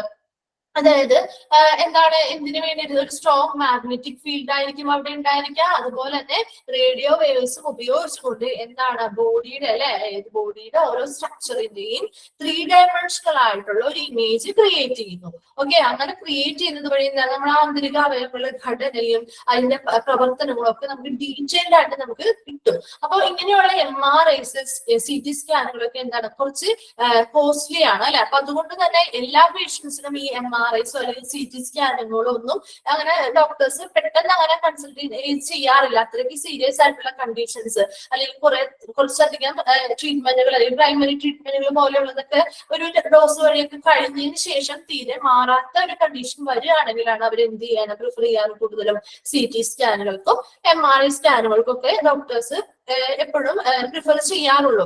കാരണം ഇത് കുറച്ച് കോസ്റ്റ്ലി ആണ്. അപ്പൊ എല്ലാവർക്കും അങ്ങനെ നമുക്ക് പെട്ടെന്ന് പോയി ചെയ്യാൻ പറ്റുന്ന അല്ലെങ്കിൽ അത്ര അധികം പൈസ ഇല്ലാത്തൊരു ട്രീറ്റ്മെന്റ് അല്ലാത്തത് കൊണ്ട് നമുക്ക് അത്യാവശ്യം കാര്യങ്ങൾക്കൊക്കെ നമ്മൾ എന്ത് ചെയ്യും, അത്യാവശ്യം ചെറിയ ചെറിയ രോഗങ്ങൾക്കൊക്കെ നമ്മൾ എക്സ്റേസും സ്കാനിങ്ങുകളും ഒക്കെയാണ് എഴുതി തരാറ്. അതിനും മുകളിലോട്ടാണ് അവരുടെ കണ്ടീഷൻ എന്നുണ്ടെങ്കിൽ അത് ഡീറ്റെയിൽഡ് ആയിട്ട് അതിനെപ്പറ്റി പഠിക്കേണ്ടതായിട്ടുണ്ട് അല്ലെ. അപ്പൊ എന്താണ് സ്പെസിഫിക് ആയിട്ടുള്ള ഒരു റീസൺ അല്ലെങ്കിൽ എന്താണ് ഏതെങ്കിലും ഒരു സെല്ലിനാണോ, അവിടെ ക്യാൻസർ ആണെങ്കിൽ ഏതെങ്കിലും ഒരു സെല്ലിന്റെ വളർച്ചയായിരിക്കും അല്ലെ. അപ്പൊ അതൊക്കെ കറക്റ്റ് ആയിട്ട് മൈന്യൂട്ട് ആയിട്ട് കണ്ടുപിടിക്കാൻ കൂടി വേണ്ടിയിട്ടാണ് ഈ MRI CT സ്കാനുകളൊക്കെ ഉപയോഗിക്കുന്നത്. അപ്പൊ ഒന്നുകൂടി പറഞ്ഞ് എന്തൊക്കെയാണ് MRI, X-ray, ultrasound, CT scan, MRI ഒക്കെ പോലെയുള്ള ഇമേജിംഗ് ടെക്നോളജീസിൽ പറയുന്നത് എന്താ? എക്സ്റേസ് ആണെങ്കിൽ എങ്ങനെയാണ്, ഇതൊരു റാപ്പിഡ് പ്രൊസീജിയർ ആണ് അല്ലെ. പെട്ടെന്ന് നമുക്ക് ചെയ്ത് എടുക്കാൻ പറ്റുന്ന ഒരു പ്രൊസീജിയർ ആണ്. പെയിൻ ഫ്രീ ആണ് അല്ലെ. എന്താണ് വേദനരഹിതമായിട്ടുള്ള ഒരു പ്രൊസീജിയർ ആണ്. അതുപോലെ തന്നെ എന്താണ് ബോഡിയുടെ ഉള്ളിലെ സ്ട്രക്ചേഴ്സ് അല്ലെങ്കിൽ ബോഡി പാർട്സ് അല്ലെങ്കിൽ ബോഡിയുടെ ഉള്ളിലെ ഓരോ ഭാഗങ്ങളുടെയും ഇമേജുകൾ ക്രിയേറ്റ് ചെയ്യാന്നുള്ളതാണ് എക്സ്റേസ് വഴി നമുക്ക് സാധിക്കുന്നത്. ആൻഡ് ഓൾസോ പെക്യുലർലി എന്താണ് പ്രധാനമായിട്ടും ബോൺസിന്റെ തന്നെയാണ് അല്ലെ. അതുപോലെ ചെസ്റ്റിന് എക്സ്റേസ് എടുക്കാറുണ്ട് ന്യൂമോണിയ സ്പോട്ട് ചെയ്യാൻ വേണ്ടി. ഗ്രാമിലാണെങ്കിൽ എക്സ്റേസ് എടുക്കാറുണ്ട് എന്താണ് ബ്രസ്റ്റ് ക്യാൻസേഴ്സ് ഉണ്ടോ എന്ന് നോക്കാൻ വേണ്ടിയിട്ട്. അപ്പൊ അങ്ങനെ എല്ലാത്തിനും മറ്റ് ഉള്ള ട്രീറ്റ്മെന്റുകൾക്ക് വേണ്ടിയിട്ട് ഉപയോഗിക്കുന്നത് പ്രധാനമായിട്ടും നമ്മുടെ ബോൺസിനുള്ളിലുള്ള എന്തെങ്കിലും ഫ്രാക്ചേഴ്സോ അല്ലെങ്കിൽ പൊട്ടലുകളോ കാര്യങ്ങളൊക്കെ എന്തെങ്കിലുമൊക്കെ അത് കാണാൻ വേണ്ടിയിട്ടാണ് നമ്മൾ എക്സ്റേസ് ഉപയോഗിക്കാറ്. ദെൻ അൾട്രാസൗണ്ട് സ്കാനിങ് ആണെങ്കിൽ നമ്മൾ എന്താ പറഞ്ഞത്, അവിടെ ഹൈ ഫ്രീക്വൻസിയിലുള്ള സൗണ്ട് വേവ്സ് ആണ് ഉപയോഗിക്കുന്നത്. അതെന്തിനു വേണ്ടിയിട്ടാണ്? ഇന്റേണൽ ആയിട്ടുള്ള അല്ലെ ആന്തരിക അവയവങ്ങളുടെയും ചില സോഫ്റ്റ് ടിഷ്യൂസിന്റെ ഒക്കെ ഇമേജുകൾ ക്രിയേറ്റ് ചെയ്യാണ് ഇതുവഴി. അതുപോലെ തന്നെ ഇതൊരു എന്താണ്, ഒരു വേദന, ഒരു മുറിവ് ഉണ്ടാക്കുന്ന രീതിയിലുള്ള മുറിവില്ലാത്ത ഒരു പ്രൊസീജിയർ കൂടിയാണ് അല്ലെ, മുറിവുകൾ ഉണ്ടാകാത്ത ഒരു പ്രൊസീജിയർ ആണ്.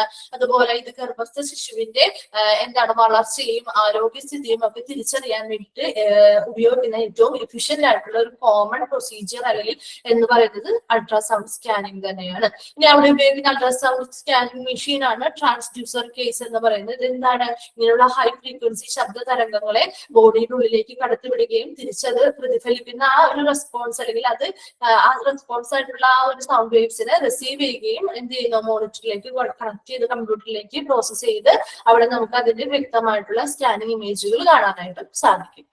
ദെൻ അതുപോലെ എന്താണ്, ട്രാൻസ്ഡ്യൂസർ കേസ് ഉപയോഗിക്കുമ്പോൾ എപ്പോഴും എന്താണ്, ബോഡിയുടെ പുറമെയാണ് നമ്മൾ ഉപയോഗിക്കുന്നത്.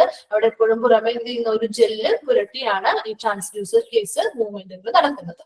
ദെൻ സി ടി സ്കാനുകൾ. സി ടി സ്കാനുകളുടെ പ്രത്യേകത എന്താ? സി ടി സ്കാനിന്റെ എക്സ്പാൻഡഡ് ഫോം ആണ് എന്ത്? കമ്പ്യൂട്ടർ ടോമോഗ്രഫി സ്കാൻ എന്ന് പറയുന്നത്. Okay, computer tomography. Computer tomography എന്ന് പറഞ്ഞാൽ എന്താണ്? Computer tomography C T scan എന്ന് പറഞ്ഞാൽ എന്താണ്? സി ടി സ്കാൻ ഇതൊരു കമ്പ്യൂട്ടർ പ്രോസസ്ഡ് ആയിട്ടുള്ള ഒരു ഡേറ്റയാണ് കിട്ടുന്നത് അല്ലെ. അതായത് എക്സ്റേ പോലെ തന്നെയുള്ള സെയിം ടെക്നിക്ക് തന്നെയാണ് സി ടി സ്കാനിൽ ഉപയോഗിക്കുന്നത്. രണ്ടും തമ്മിലുള്ള ഡിഫറൻസ് എന്ന് പറഞ്ഞാൽ ഇത്ര മാത്രം. എക്സ്റേ ആണെങ്കിൽ നമുക്ക് ഒരു ഇമേജ് ഏതൊരു ഒബ്ജക്റ്റിന്റെ ആണോ അല്ലെങ്കിൽ ഏതൊരു സ്ട്രക്ചറിന്റെ ആണോ നമുക്ക് ഇമേജ് എടുക്കേണ്ടത്, അതിന്റെ ഒരു ആംഗിളിൽ നിന്നുള്ള ഇമേജ് മാത്രമാണ് എക്സ്റേയിൽ കിട്ടുന്നതെങ്കിൽ ഈ സി ടി സ്കാനിലാകുമ്പോൾ 360 ഡിഗ്രി, അതായത് പല വ്യത്യസ്ത ആംഗിളിൽ നിന്നുള്ള സെയിം ഒരു ഒബ്ജക്റ്റിന്റെ പല വ്യത്യസ്ത ആംഗിളിൽ നിന്നുള്ള എന്താണ് ഇമേജുകൾ കിട്ടുന്നു, ചിത്രങ്ങൾ കിട്ടുന്നു. അതുവഴി എന്താണ് നമുക്ക് രോഗനിർണയം കുറച്ചുകൂടി എഫിഷ്യന്റ് ആയിട്ട് തന്നെ എഫക്റ്റീവ് ആയിട്ട് കൊണ്ടുപോകാനായിട്ട് സാധിക്കുന്നു. ഓക്കെ, ദെൻ സി ടി സ്കാനുകളാണെങ്കിലും എന്താണ്, കമ്പ്യൂട്ടറിലാണ് ഈ ഡേറ്റ സ്റ്റോർ ചെയ്ത് ശേഖരിക്കപ്പെടുന്നത്. അതുകൊണ്ടാണ് സ്കാനിങ് നടക്കുന്ന സമയത്ത് തന്നെ നമുക്ക് മോണിറ്ററിൽ ഈ എക്സ്റേ റിസൾട്ടുകൾ അല്ലെങ്കിൽ എക്സ്റേ ഷീറ്റ്സിൽ ആ ഇമേജുകൾ കാണാനായിട്ട് സാധിക്കും അല്ലെ. ദെൻ MRIയുടെ പറഞ്ഞ എന്താ? MRI എന്ന് പറഞ്ഞാൽ അവിടെ ഒരു സ്ട്രോങ് മാഗ്നറ്റിക് ഫീൽഡ് ഉണ്ട് അല്ലെ, സ്ട്രോങ് മാഗ്നറ്റിക് ഫീൽഡ് ഉണ്ട്. അതുപോലെ റേഡിയോ വേവ്സും ഉപയോഗിച്ചുകൊണ്ട് എന്ത് ചെയ്യുന്നു, ബോഡിയുടെ സ്ട്രക്ചർ ഏത് ഭാഗമാണോ ആ ഒരു ഭാഗത്തിന്റെ 3 ഡയമെൻഷണൽ ആയിട്ടുള്ള ഒരു ഇമേജ് കിട്ടാൻ സഹായിക്കുന്നു. അതുപോലെ തന്നെ വളരെ സൂക്ഷ്മമായിട്ടുള്ള അല്ലെ ബ്ലഡ് ഫ്ലോട്ടുകള്. ദെൻ ലിഗമെന്റ്സ് എന്ന് പറഞ്ഞാൽ എന്താ? ബോൺ ടു ബോൺ അല്ലെ, ബോണുകളും ബോണുകളും തമ്മിൽ ബന്ധിപ്പിക്കുന്നതാണ് ലിഗമെന്റ്സ് അല്ലെങ്കിൽ സന്ധികൾ. ദെൻ ടെൻഡൻസ് എന്ന് പറഞ്ഞാൽ എന്താ? മസിൽസും ബോൺസും തമ്മിൽ ബന്ധിപ്പിക്കുന്നതാണ്. ഇവയ്ക്ക് എന്തെങ്കിലും പ്രോബ്ലംസ് ഉണ്ടാവുകയാണെങ്കിൽ അതിനെ ഐഡന്റിഫൈ ചെയ്യാൻ പറ്റും. അതർ സോഫ്റ്റ് ടിഷ്യൂ അബ്നോർമാലിറ്റി അല്ലെങ്കിൽ എന്താണ് എന്തെങ്കിലും ടിഷ്യൂസിന് അല്ലെങ്കിൽ പേശികൾക്ക് അല്ലെങ്കിൽ കലകൾക്കൊക്കെ എന്തെങ്കിലും എന്താണ് കോശങ്ങൾക്ക് എന്തെങ്കിലും അബ്നോർമാലിറ്റീസ് അല്ലെ, നോർമൽ അല്ലാത്ത ഒരു അവസ്ഥ, അതായത് ഇപ്പൊ അൺകൺട്രോൾഡ് ആയിട്ടുള്ള ഗ്രോത്ത് നടക്കുന്നുണ്ടെങ്കിൽ ഒക്കെ നമുക്ക് ഐഡന്റിഫൈ ചെയ്യാനായിട്ട് ഈ MRI വഴി സഹായിക്കുന്നു. അതുപോലെ അതുകൊണ്ട് തന്നെയാണ് നമ്മൾ പറയുക ക്യാൻസർ പേഷ്യൻസിന് രോഗനിർണയത്തിന് MRI സ്കാനുകൾ നടത്തുന്നുണ്ട്. പിന്നെ ഇവിടേക്ക് പ്രധാനമായിട്ടുള്ള ഭാഗങ്ങള് മസ്തിഷ്കം, നട്ടെല്ല്, കഴുത്ത്, അതുപോലെ തന്നെ വയറ്, ഇങ്ങനെയുള്ള ഭാഗങ്ങളിലൊക്കെ പ്രധാനമായിട്ടും MRI സ്കാനുകൾ നമ്മൾ നടത്താറുണ്ട്. ഇതിന്റെയൊക്കെ അവിടെ ആ ഭാഗത്ത് എന്തെങ്കിലുമൊക്കെ രോഗങ്ങളോ കാര്യങ്ങളോ അതുമായിട്ട് സംബന്ധമായിട്ടുള്ള എന്തെങ്കിലും ഡിഫിക്കൽട്ടീസ് ഒക്കെ ഉണ്ടാവുകയാണെങ്കിൽ. ഓക്കെ, അപ്പോൾ ട്രാൻസ്ഡ്യൂസർ കേസിന്റെ കാര്യമാണെങ്കിൽ ട്രാൻസ്ഡ്യൂസർ കേസ് എന്ന് പറയുന്നത് ഇത്രേ ഉള്ളൂ. ട്രാൻസ്ഡ്യൂസർ കേസ് ഒന്നുകൂടി പറയാണ്, അൾട്രാസൗണ്ട് മെഷീൻ ആണ്. അൾട്രാസൗണ്ടിൽ ഉപയോഗിക്കുന്ന ഒരു മെഷീനാണ് ട്രാൻസ്ഡ്യൂസർ കേസ് എന്ന് പറയുന്നത്. ഒരു സ്റ്റിക്ക് പോലത്തെ ഒരു മെഷീനാണ്. ഓക്കെ, ആ മെഷീൻ എന്ന് പറയുന്നത് ഇപ്പൊ സ്കാനുകൾ ചെയ്തവരോട് ചോദിച്ചു നോക്കിയാൽ നമുക്ക് മനസ്സിലാവും. അത് ഇപ്പൊ പ്രഗ്നന്റ് ആയിട്ടുള്ള വുമൻസ് ആണെങ്കിൽ അവർ വയറിന്റെ മുകളിലാണ് ഈ സ്കാനിങ്ങുകൾ ഈ മെഷീൻ ഉപയോഗിച്ച് ഇവർ മൂവ് ചെയ്യും. ഈ മെഷീൻ അല്ലെങ്കിൽ ഇതണ്ട് പോലെയുള്ള സ്റ്റിക്ക് ഇങ്ങനെ ട്രാൻസ്ഡ്യൂസർ കേസ് ഇങ്ങനെ മൂവ് ചെയ്തുകൊണ്ടിരിക്കും. അപ്പൊ ആ മൂവ്മെന്റ് എളുപ്പമാക്കാൻ വേണ്ടിയിട്ടാണ് ഈ ജെല്ല് പുരട്ടുന്നത്. ഓക്കെ, അപ്പൊ ഈ ജെല്ല് പുരട്ടുമ്പോൾ ഈ മൂവ്മെന്റ് സ്മൂത്ത് ആയിട്ട് മൂവ് ചെയ്യാനും ആ മൂവ്മെന്റ് ആ പൊസിഷൻ ആ ട്രാൻസ്ഡ്യൂസർ കേസിന്റെ പൊസിഷൻ മാറുന്നതിനനുസരിച്ചാണ് ഓരോ എവിടെയാണോ പൊസിഷനിലാണോ അത് ഇരിക്കുന്നത് ആ പൊസിഷനിലെ ഇന്റേണൽ ഓർഗൻസിന്റെ ക്ലിയർ ആയിട്ടുള്ള ഇമേജുകൾ കിട്ടുന്നു. അപ്പൊ അതിന് വേണ്ടി ഇങ്ങനെ മൂവ്മെന്റ് ചെയ്തുകൊണ്ടിരിക്കും പല ഭാഗങ്ങൾ ആ മൊത്തം ഏരിയയിലുള്ള ഇമേജുകൾ കിട്ടാൻ വേണ്ടിയിട്ട്. ഇനി ഇതിലെന്താണ് ഹൈ ഫ്രീക്വൻസി സൗണ്ട് വേവ്സ് എല്ലാം ഉപയോഗിക്കുന്നതെന്ന് പറഞ്ഞേ. അപ്പൊ ആ ഹൈ ഫ്രീക്വൻസിയുള്ള സൗണ്ട് വേവ്സ് അല്ലെങ്കിൽ ശബ്ദ തരംഗങ്ങള് ഈ ട്രാൻസ്ഡ്യൂസർ കേസ് എന്ന് പറയുന്ന ആ മെഷീൻ എന്ത് ചെയ്യും, ശരീരത്തിന്റെ ഉള്ളിലേക്ക് കടത്തിവിടും. അങ്ങനെ ശരീരത്തിന്റെ ഉള്ളിലെത്തുമ്പോൾ അവിടെ ആന്തരിക അവയവങ്ങളുണ്ടല്ലോ ബോഡിയില്, ആ ആന്തരിക അവയവങ്ങളിൽ തട്ടി ഈ ശബ്ദത്തിന് ഈ സൗണ്ട് വേവ്സ് പ്രതിഫലിക്കും. ആ പ്രതിഫലിക്കുന്ന ആ സൗണ്ട് വേവ്സിനെ റിസീവ് ചെയ്യുന്നതും ഈ മെഷീൻ തന്നെയാണ്. കൊടുക്കുന്നതും മെഷീനാണ്, റിസീവ് ചെയ്യുന്നതും മെഷീനാണ്. അങ്ങനെ ആ മെഷീൻ റിസീവ് ചെയ്തുകൊണ്ടാണ് ആ റിസീവ് ചെയ്യുന്ന മെഷീൻ വരുന്ന ആ ഒരു വേവ് പ്രോസസ്സിംഗ് വഴി അത് പ്രോസസ് ചെയ്തിട്ടാണ് നമുക്ക് എന്ത് കാണാൻ പറ്റുന്നത്, ഈ സ്ക്രീനിൽ നമ്മുടെ സൗണ്ട് വേവ്സിന്റെ ആ ഒരു പൊസിഷൻ, ആ ഒരു പ്രോസസ്സിംഗ് ഒക്കെ നടന്നതിന് ശേഷം നമുക്ക് കമ്പ്യൂട്ടറിൽ എന്ത് കാണാൻ പറ്റും, സ്കാൻഡ് ആയിട്ടുള്ള ഇമേജുകൾ കാണാനായിട്ട്, ഓരോ ബോഡി പാർട്സിന്റെ അല്ലെങ്കിൽ ഇന്റേണൽ ഓർഗൻസിന്റെ ഒക്കെ സ്കാൻഡ് ഇമേജുകൾ കാണാനായിട്ട് സാധിക്കും കേട്ടോ. അപ്പൊ നിങ്ങൾ ഇത്രയും മാത്രം മനസ്സിലാക്കി. ട്രാൻസ്ഡ്യൂസർ കേസ് എന്ന് പറഞ്ഞാൽ എന്താണ്, ഇത് അൾട്രാസൗണ്ട് സ്കാനിങ് മെഷീനാണ്, അത് ഉപയോഗിക്കുന്ന മെഷീനെയാണ് നമ്മൾ ട്രാൻസ്ഡ്യൂസർ കേസ് എന്ന് പറയുന്നത്. അത് ഉപയോഗിക്കുന്നതിന് മുമ്പ് മുകളിൽ എന്ത് പുരട്ടിയിട്ടാണ് ഉപയോഗിക്കുക, ജെല്ല് പുരട്ടിയിട്ടാണ് ഉപയോഗിക്കുന്നത്. ഓക്കെ. Then അടുത്തതാണ് ക്ലാസിഫിക്കേഷൻ ഓഫ് റേഡിയോളജിക്കൽ വർക്ക്. എന്താണ് റേഡിയോളജിക്കൽ വർക്ക് അല്ലെങ്കിൽ റേഡിയോളജി ഡിപ്പാർട്ട്മെന്റിലെ വർക്കുകൾ അല്ലെ, വർക്കുകളെ വെച്ചിട്ട് radiology can be classified into 3 different areas. Radiology എന്ന് പറയുന്ന ആ ഒരു ഡിപ്പാർട്ട്മെന്റ് 3 ഡിഫറെന്റ് ഏരിയാസ് ആയിട്ട് തിരിച്ചിരിക്കുന്നു. ഓക്കെ, അവിടുത്തെ വർക്കിനെ ബേസ് ചെയ്തിട്ടാണ് കേട്ടോ. വർക്കിനെ ബേസ് ചെയ്തുകൊണ്ട് ഈ റേഡിയോളജിയെ നമ്മൾ 3 ഡിഫറെന്റ് ഡിപ്പാർട്ട്മെന്റ്സ് ആയിട്ട് തിരിച്ചിട്ടുണ്ട്. ഏതാണെന്ന് നോക്കിയേ. ഫസ്റ്റ് വൺ ആണ് ഡയഗ്നോസ്റ്റിക് റേഡിയോളജി. ഡയഗ്നോസ്റ്റിക് റേഡിയോളജി എന്ന് പറയുന്നതാണ് ഫസ്റ്റ് വൺ. സെക്കൻഡ് വൺ എന്താ, interventional radiology. Interventional radiology. Third one ഏതാ, റേഡിയേഷൻ ഓങ്കോളജി. ഓക്കെ, 3 ടൈപ്പ് അല്ലെങ്കിൽ 3 ഡിഫറെന്റ് ഏരിയാസ് ആയിട്ടാണ് റേഡിയോളജിയെ തിരിച്ചിരിക്കുന്നത്. ഇതിന്റെ ബേസിസിലാണ് റേഡിയോളജിക്കൽ വർക്കുകളുടെ അല്ലെ, വർക്കിന്റെ ബേസിസിൽ റേഡിയോളജിയെ 3 ഡിഫറെന്റ് ഏരിയാസ് ആയിട്ട് തിരിച്ചിട്ടുണ്ട്. Diagnostic radiology, interventional radiology and radiation oncology എന്ന് പറയുന്നു. ഓക്കെ, അതൊരു ഫസ്റ്റ് വൺ നോക്കിയേ, ഡയഗ്നോസ്റ്റിക് റേഡിയോളജി. ഫസ്റ്റ് വൺ ആണ് എന്ത്, ഡയഗ്നോസ്റ്റിക് റേഡിയോളജി എന്ന് പറയുന്നത്. ഡയഗ്നോസ്റ്റിക് റേഡിയോളജിയിൽ ഇത്ര മാത്രമേ ഉള്ളൂ. റേഡിയോളജിസ്റ്റുകൾ എന്ന് പറയുന്ന ആരാ, ഈ എക്സ്റേ സ്കാനിങ്ങുകൾ പോലെയുള്ളവയൊക്കെ പെർഫോം ചെയ്യുന്ന ടെക്നീഷ്യനെ വിളിക്കുന്ന പേരാണ് നമ്മൾ റേഡിയോളജിസ്റ്റുകൾ എന്ന് പറയുന്നത് അല്ലെ.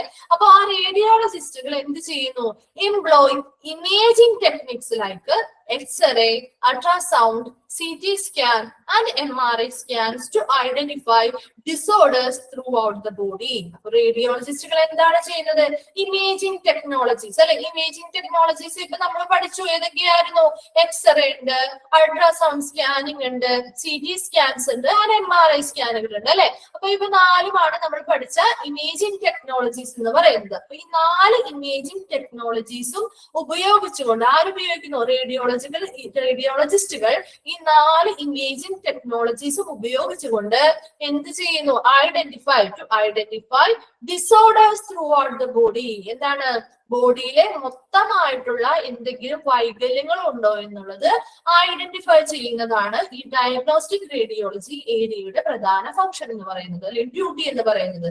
ഓക്കെ, അപ്പൊ ഡയഗ്നോസ്റ്റിക് റേഡിയോളജി എന്ന് പറയുന്നതിന്റെ അവിടെ നടക്കുന്ന വർക്ക് എന്താണ്, റേഡിയോളജിസ്റ്റുകൾ ഈ 4 ഇമേജിംഗ് ടെക്നോളജീസ് നമ്മൾ പഠിച്ചു. എക്സ്റേ പഠിച്ചു, അൾട്രാസൗണ്ട് സ്കാൻ എന്താണെന്ന് നോക്കി, CT സ്കാനുകൾ പഠിച്ചു, ആൻഡ് MRI സ്കാൻ. ഈ 4 ഇമേജിംഗ് ടെക്നോളജി ഉപയോഗിച്ചുകൊണ്ട് റേഡിയോളജിസ്റ്റുകൾ എന്ത് ചെയ്യുന്നു, ബോഡിയുടെ മൊത്തത്തില് ബോഡിയെ അനലൈസ് ചെയ്ത് എന്തെങ്കിലും വൈകല്യങ്ങൾ അല്ലെങ്കിൽ ഡിസോർഡേഴ്സ് എന്ന് പറഞ്ഞ വൈകല്യങ്ങൾ അല്ലെ, അങ്ങനെ എന്തെങ്കിലും വൈകല്യങ്ങൾ ഉണ്ടെന്നുണ്ടെങ്കിൽ അതിനെ എന്ത് ചെയ്യുന്നു, ഐഡന്റിഫൈ ചെയ്യുന്ന വർക്കാണ് ഡയഗ്നോസ്റ്റിക് റേഡിയോളജി ഏരിയയിൽ ചെയ്യുന്നത്. ഓക്കെ, രണ്ടാമത്തതാണ് ഇന്റർവെൻഷണൽ റേഡിയോളജി. ഇന്റർവെൻഷണൽ റേഡിയോളജിയില് ഡയഗ്നോസ്റ്റിക് റേഡിയോളജിയും ഇന്റർവെൻഷണൽ റേഡിയോളജിയും തമ്മിൽ കുറച്ച് വ്യത്യാസങ്ങളുണ്ട് അല്ലെ. ഡയഗ്നോസ്റ്റിക് റേഡിയോളജിയിൽ എന്താ ചെയ്യുന്നത്, ഈ ഇമേജിംഗ് ടെക്നോളജീസ് ഉപയോഗിച്ചിട്ട് ബോഡിയിലെ മൊത്തത്തിൽ അനലൈസ് ചെയ്ത് എന്തെങ്കിലും വൈകല്യങ്ങൾ ഉണ്ടെങ്കിൽ അതിനെ ഐഡന്റിഫൈ ചെയ്യുന്നു അല്ലെ. ഐഡന്റിഫൈ ചെയ്യുന്നത് മാത്രമാണ് ആ ഒരു ഏരിയയുടെ വർക്ക് എന്ന് പറയുന്നത്. ഇനി ഇന്റർവെൻഷണൽ റേഡിയോളജിയിൽ വരുമ്പോൾ ഇവിടെ ഐഡന്റിഫിക്കേഷൻ മാത്രമല്ല, അതായത് രോഗനിർണയം, ഡയഗ്നോസും നടക്കുന്നുണ്ട്, ട്രീറ്റ്മെന്റുകളും നടക്കുന്നുണ്ട്. ഓക്കെ, അപ്പൊ രോഗം എന്ത് ചെയ്യുന്നു, ആദ്യം രോഗം എന്താണെന്ന് ഡയഗ്നോസ് ചെയ്യുന്നു, രോഗനിർണയം നടത്തുകയും അതിന് വേണ്ടിയിട്ടുള്ള ട്രീറ്റ്മെന്റുകളും പ്രൊവൈഡ് ചെയ്യുന്ന ഒരു ഏരിയയാണ് ഇന്റർവെൻഷണൽ റേഡിയോളജി ഏരിയ എന്ന് പറയുന്നത്.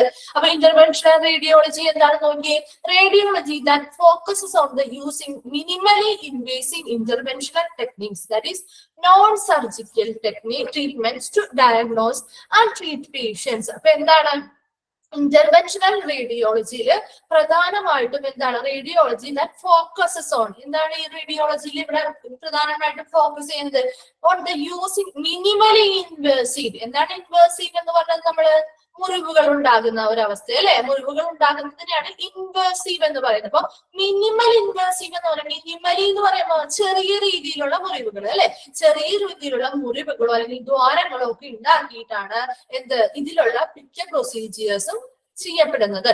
അപ്പൊ അതുകൊണ്ടാണ് അവിടെ എന്താണ് നോൺ ഇൻവേഴ്സീവ് അല്ല, ഇൻവേഴ്സീവ് ആണ്. മുറിവുകൾ ഉണ്ടാവുന്നത് ഇങ്ങനെയുള്ള മുറിവുകളാണ് മിനിമൽ, ചെറിയ രീതിയിലുള്ള മുറിവുകളോ ദ്വാരങ്ങളോ ഒക്കെ ഉപയോഗിച്ചുകൊണ്ടാണ് ഈ ട്രീറ്റ്മെന്റുകൾ അല്ലെങ്കിൽ ഈ ചികിത്സ അല്ലെങ്കിൽ ഈ ഒരു ഭാഗത്ത് ഡയഗ്നോസ് ചെയ്യുന്നതും ട്രീറ്റ്മെന്റുകൾ പ്രൊവൈഡ് ചെയ്യുന്നതും. അതേസമയം നോൺ സർജിക്കൽ ട്രീറ്റ്മെന്റ് ആണ്, ശരിയാണ്, എന്താണ് വളരെ വലിയ രീതിയിലുള്ള സർജറീസോ കാര്യങ്ങളോ ഒന്നും ശസ്ത്രക്രിയകളോ ഒന്നും നമ്മളിവിടെ നടത്തുന്നില്ല. എന്നാൽ ചെറിയ രീതിയിലുള്ള മുറിവുകളോ ദ്വാരങ്ങളോ ഒക്കെ ഉണ്ടാക്കിയിട്ടാണ് ഇതിൽ വരുന്ന എല്ലാ പ്രൊസീജിയേഴ്സും നടക്കുന്നത്. അപ്പൊ അതുകൊണ്ടാണ് ഇന്റർവെൻഷണൽ റേഡിയോളജി മിനിമലി ഇൻവേഴ്സീവ് ആണെന്ന് പറയുന്നത്. ഓക്കെ, എന്തിനു വേണ്ടിയിട്ടാണ് ഡയഗ്നോസ് ആൻഡ് ട്രീറ്റ് പേഷ്യൻസ്, എന്താണ് പേഷ്യൻസിന്റെ എന്തൊക്കെ അസുഖങ്ങളാണെന്നുള്ളത് ഡയഗ്നോസ് ചെയ്യും, രോഗനിർണയം നടത്താനും ആ ട്രീറ്റ്മെന്റുകൾ ചികിത്സ പേഷ്യൻസിനുള്ള രോഗനിർണയങ്ങൾ നടത്താനും ചികിത്സകൾ നടത്താനും വേണ്ടിയിട്ട് ഉപയോഗിക്കുന്ന ടെക്നിക്കുകൾ അല്ലെ, അതിനു വേണ്ടിയിട്ടാണ് ഇങ്ങനെയുള്ള ടെക്നിക്കുകൾ ഉപയോഗിക്കുന്നത്.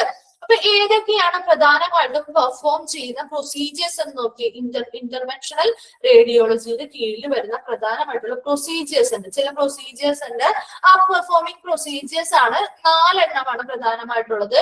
Imaging and treatment of blood vessel, that is angiography and biopsy procedures, cardiac catheterization, angioplasty, that is balloon dilation of blood vessels. Okay, അപ്പോ ഇന്റർവെൻഷണൽ റേഡിയോളജി എന്ന് പറഞ്ഞാൽ ഇത്ര മാത്രമേ ഉള്ളൂ.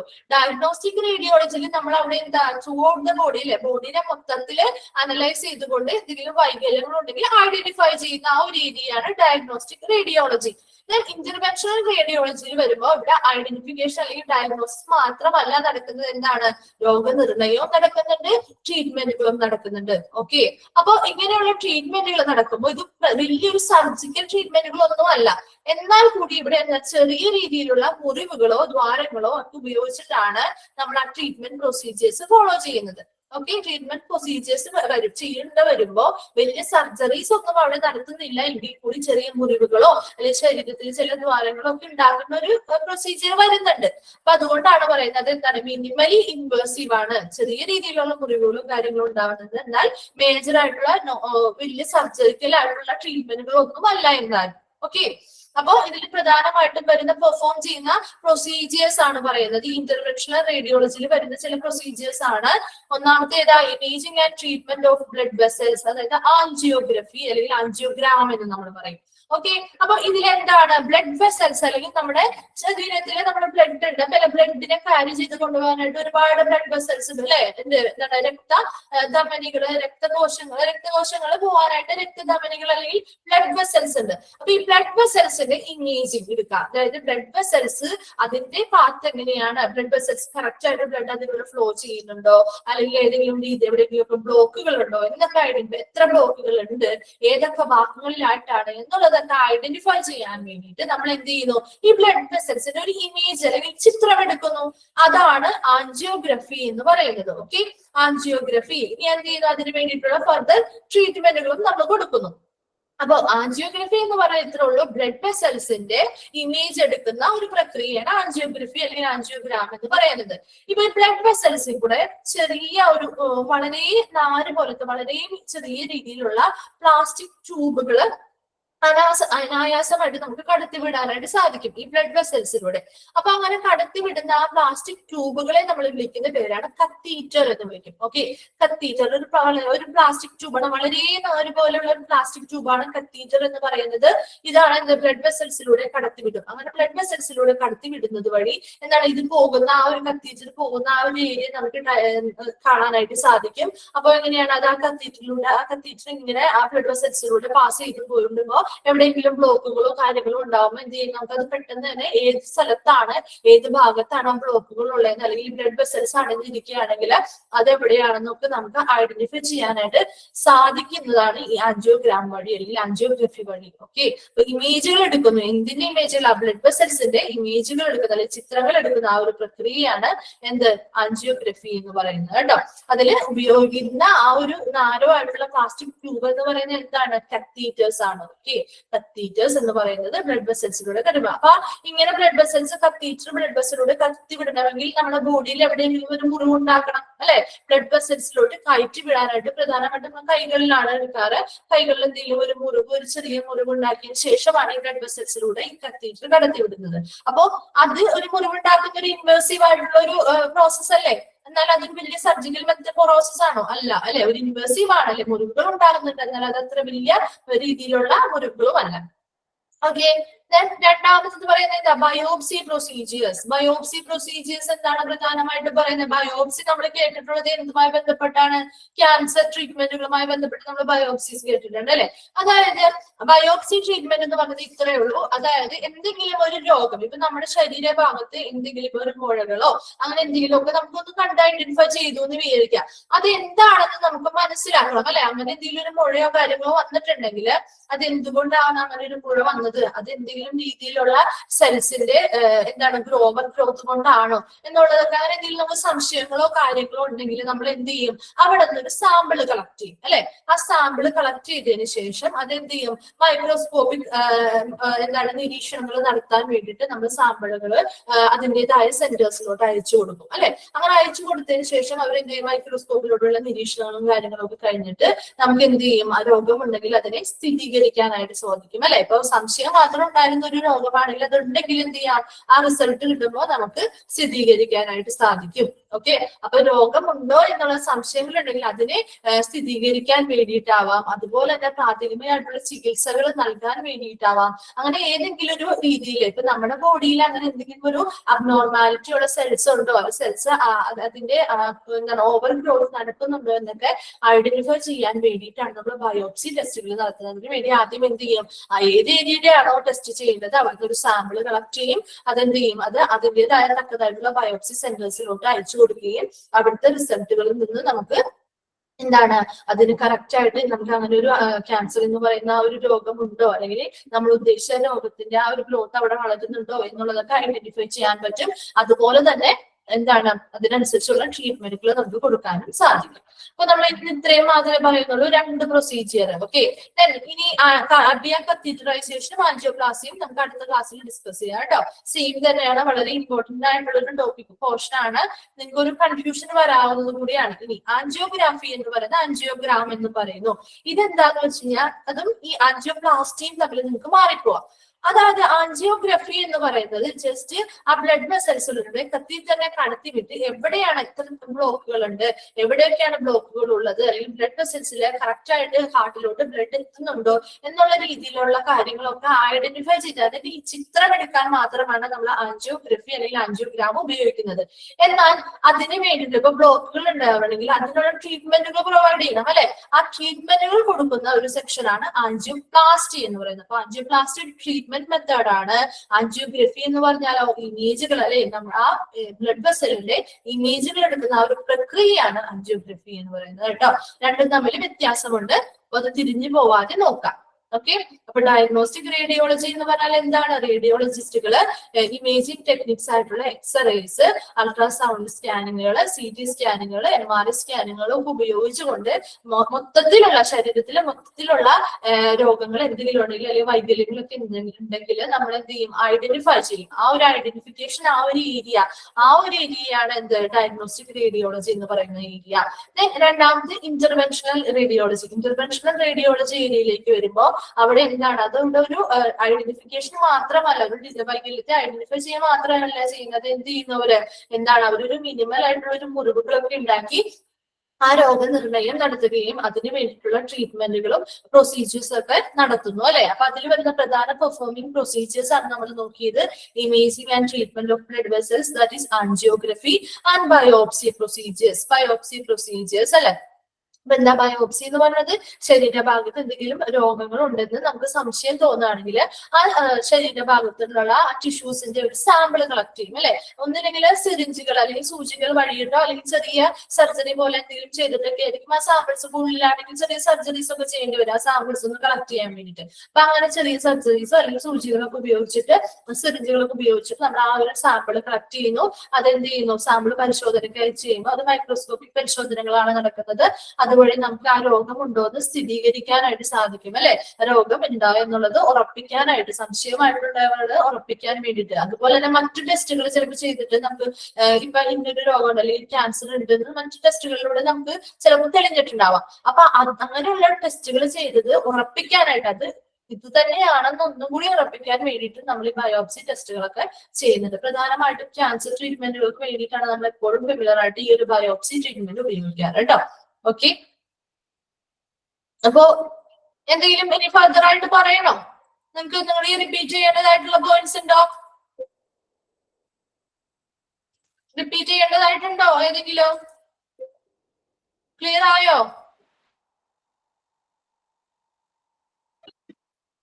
ക്ലിയർ ആയോ? ഡൗട്ട്സ് ഉണ്ടോ ആർക്കെങ്കിലും? എല്ലാവർക്കും ക്ലിയർ ആയി? നമ്മൾ ഇന്ന് വളരെ കുറച്ച് മാത്രമേ പഠിച്ചിട്ടുള്ളൂ. ഓക്കെ, അപ്പൊ ആൻജിയോപ്ലാസ്റ്റി എന്ന് പറയുന്നത് നമുക്ക് അടുത്ത ക്ലാസ്സിൽ ഓൾറെഡി ഡീറ്റെയിൽ ആയിട്ട് നമ്മൾ പറയുന്നുണ്ട്. എന്നാലും ജസ്റ്റ് ഇത്രയും മനസ്സിലാക്കാം. അതായത് ആൻജിയോഗ്രഫി വഴി നമ്മൾ എന്ത് ചെയ്യുന്നു? ഈ ഇമേജുകൾ എടുക്കുന്നു. എന്തിന്റെ? ബ്ലഡ് വെസൽസിന്റെ ഇമേജ് എടുക്കുന്നു അല്ലെ. അപ്പൊ ബ്ലഡ് വെസൽ പോകുന്ന ആ ബ്ലഡിന്റെ ഫ്ലോ എങ്ങനെയാണ്? ബ്ലഡ് വെസൽ സ്മൂത്ത് ആയിട്ട് പോകുന്നുണ്ടോ? എവിടെയെങ്കിലും ബ്ലോക്കുകൾ ഉണ്ടോ? എത്ര ബ്ലോക്കുകൾ ഉണ്ട്? അതുപോലെ തന്നെ ഏതൊക്കെ പൊസിഷൻ, ബോഡിയുടെ ഏതൊക്കെ ഭാഗങ്ങളിലായിട്ടാണ് ഈ ബ്ലോക്കുകൾ ഉള്ളത് എന്നൊക്കെ നമുക്ക് ഈ ഇമേജ് വഴി അല്ലെങ്കിൽ ഈ ചിത്രങ്ങൾ എടുക്കുന്നത് വഴി നമുക്ക് മനസ്സിലാക്കാൻ പറ്റും. അതാണ് ആൻജിയോഗ്രഫി അല്ലെങ്കിൽ ആൻജിയോഗ്രാം എന്നും പറയുന്നതിന്. ഇനി ആൻജിയോപ്ലാസ്റ്റി എന്ന് പറയുന്നത് ഇതിന്റെ തന്നെ ഒരു കണ്ടിന്യൂവേഷൻ ഭാഗമാണ്.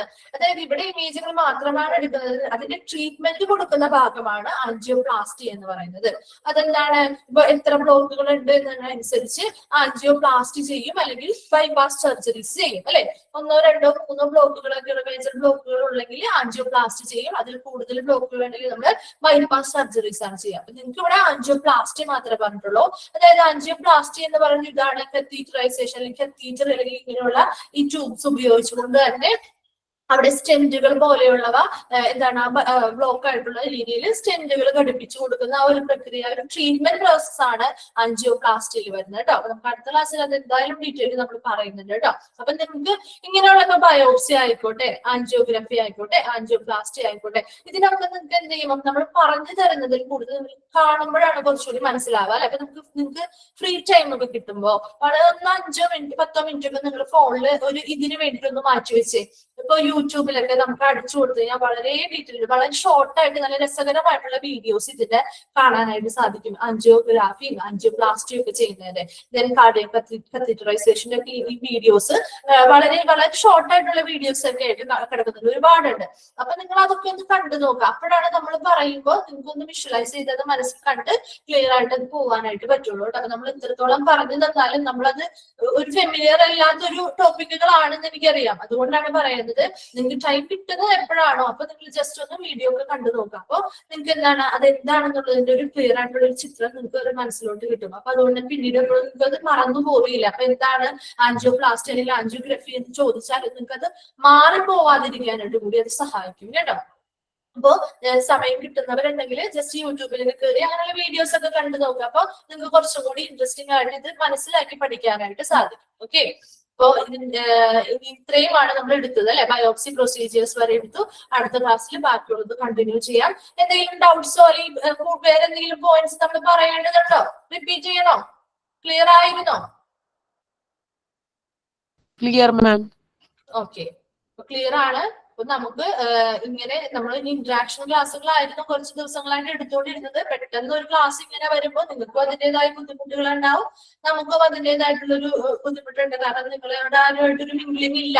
എന്നാൽ കൂടി എന്താണ് എല്ലാവർക്കും ഒരു നല്ല രീതിയിൽ ക്ലാസ് കിട്ടാൻ വേണ്ടിയിട്ടാണ് ഇങ്ങനെ ഒരു മെത്തേഡ് ഇവിടെ കൊണ്ടുവന്നിരിക്കുന്നത് കേട്ടോ. അപ്പൊ അത് നിങ്ങളും മനസ്സിലാക്കാം. അപ്പൊ എന്താണ് ക്ലാസ് എടുക്കുന്ന ടൈമിൽ ശ്രദ്ധിച്ചിരിക്കുക.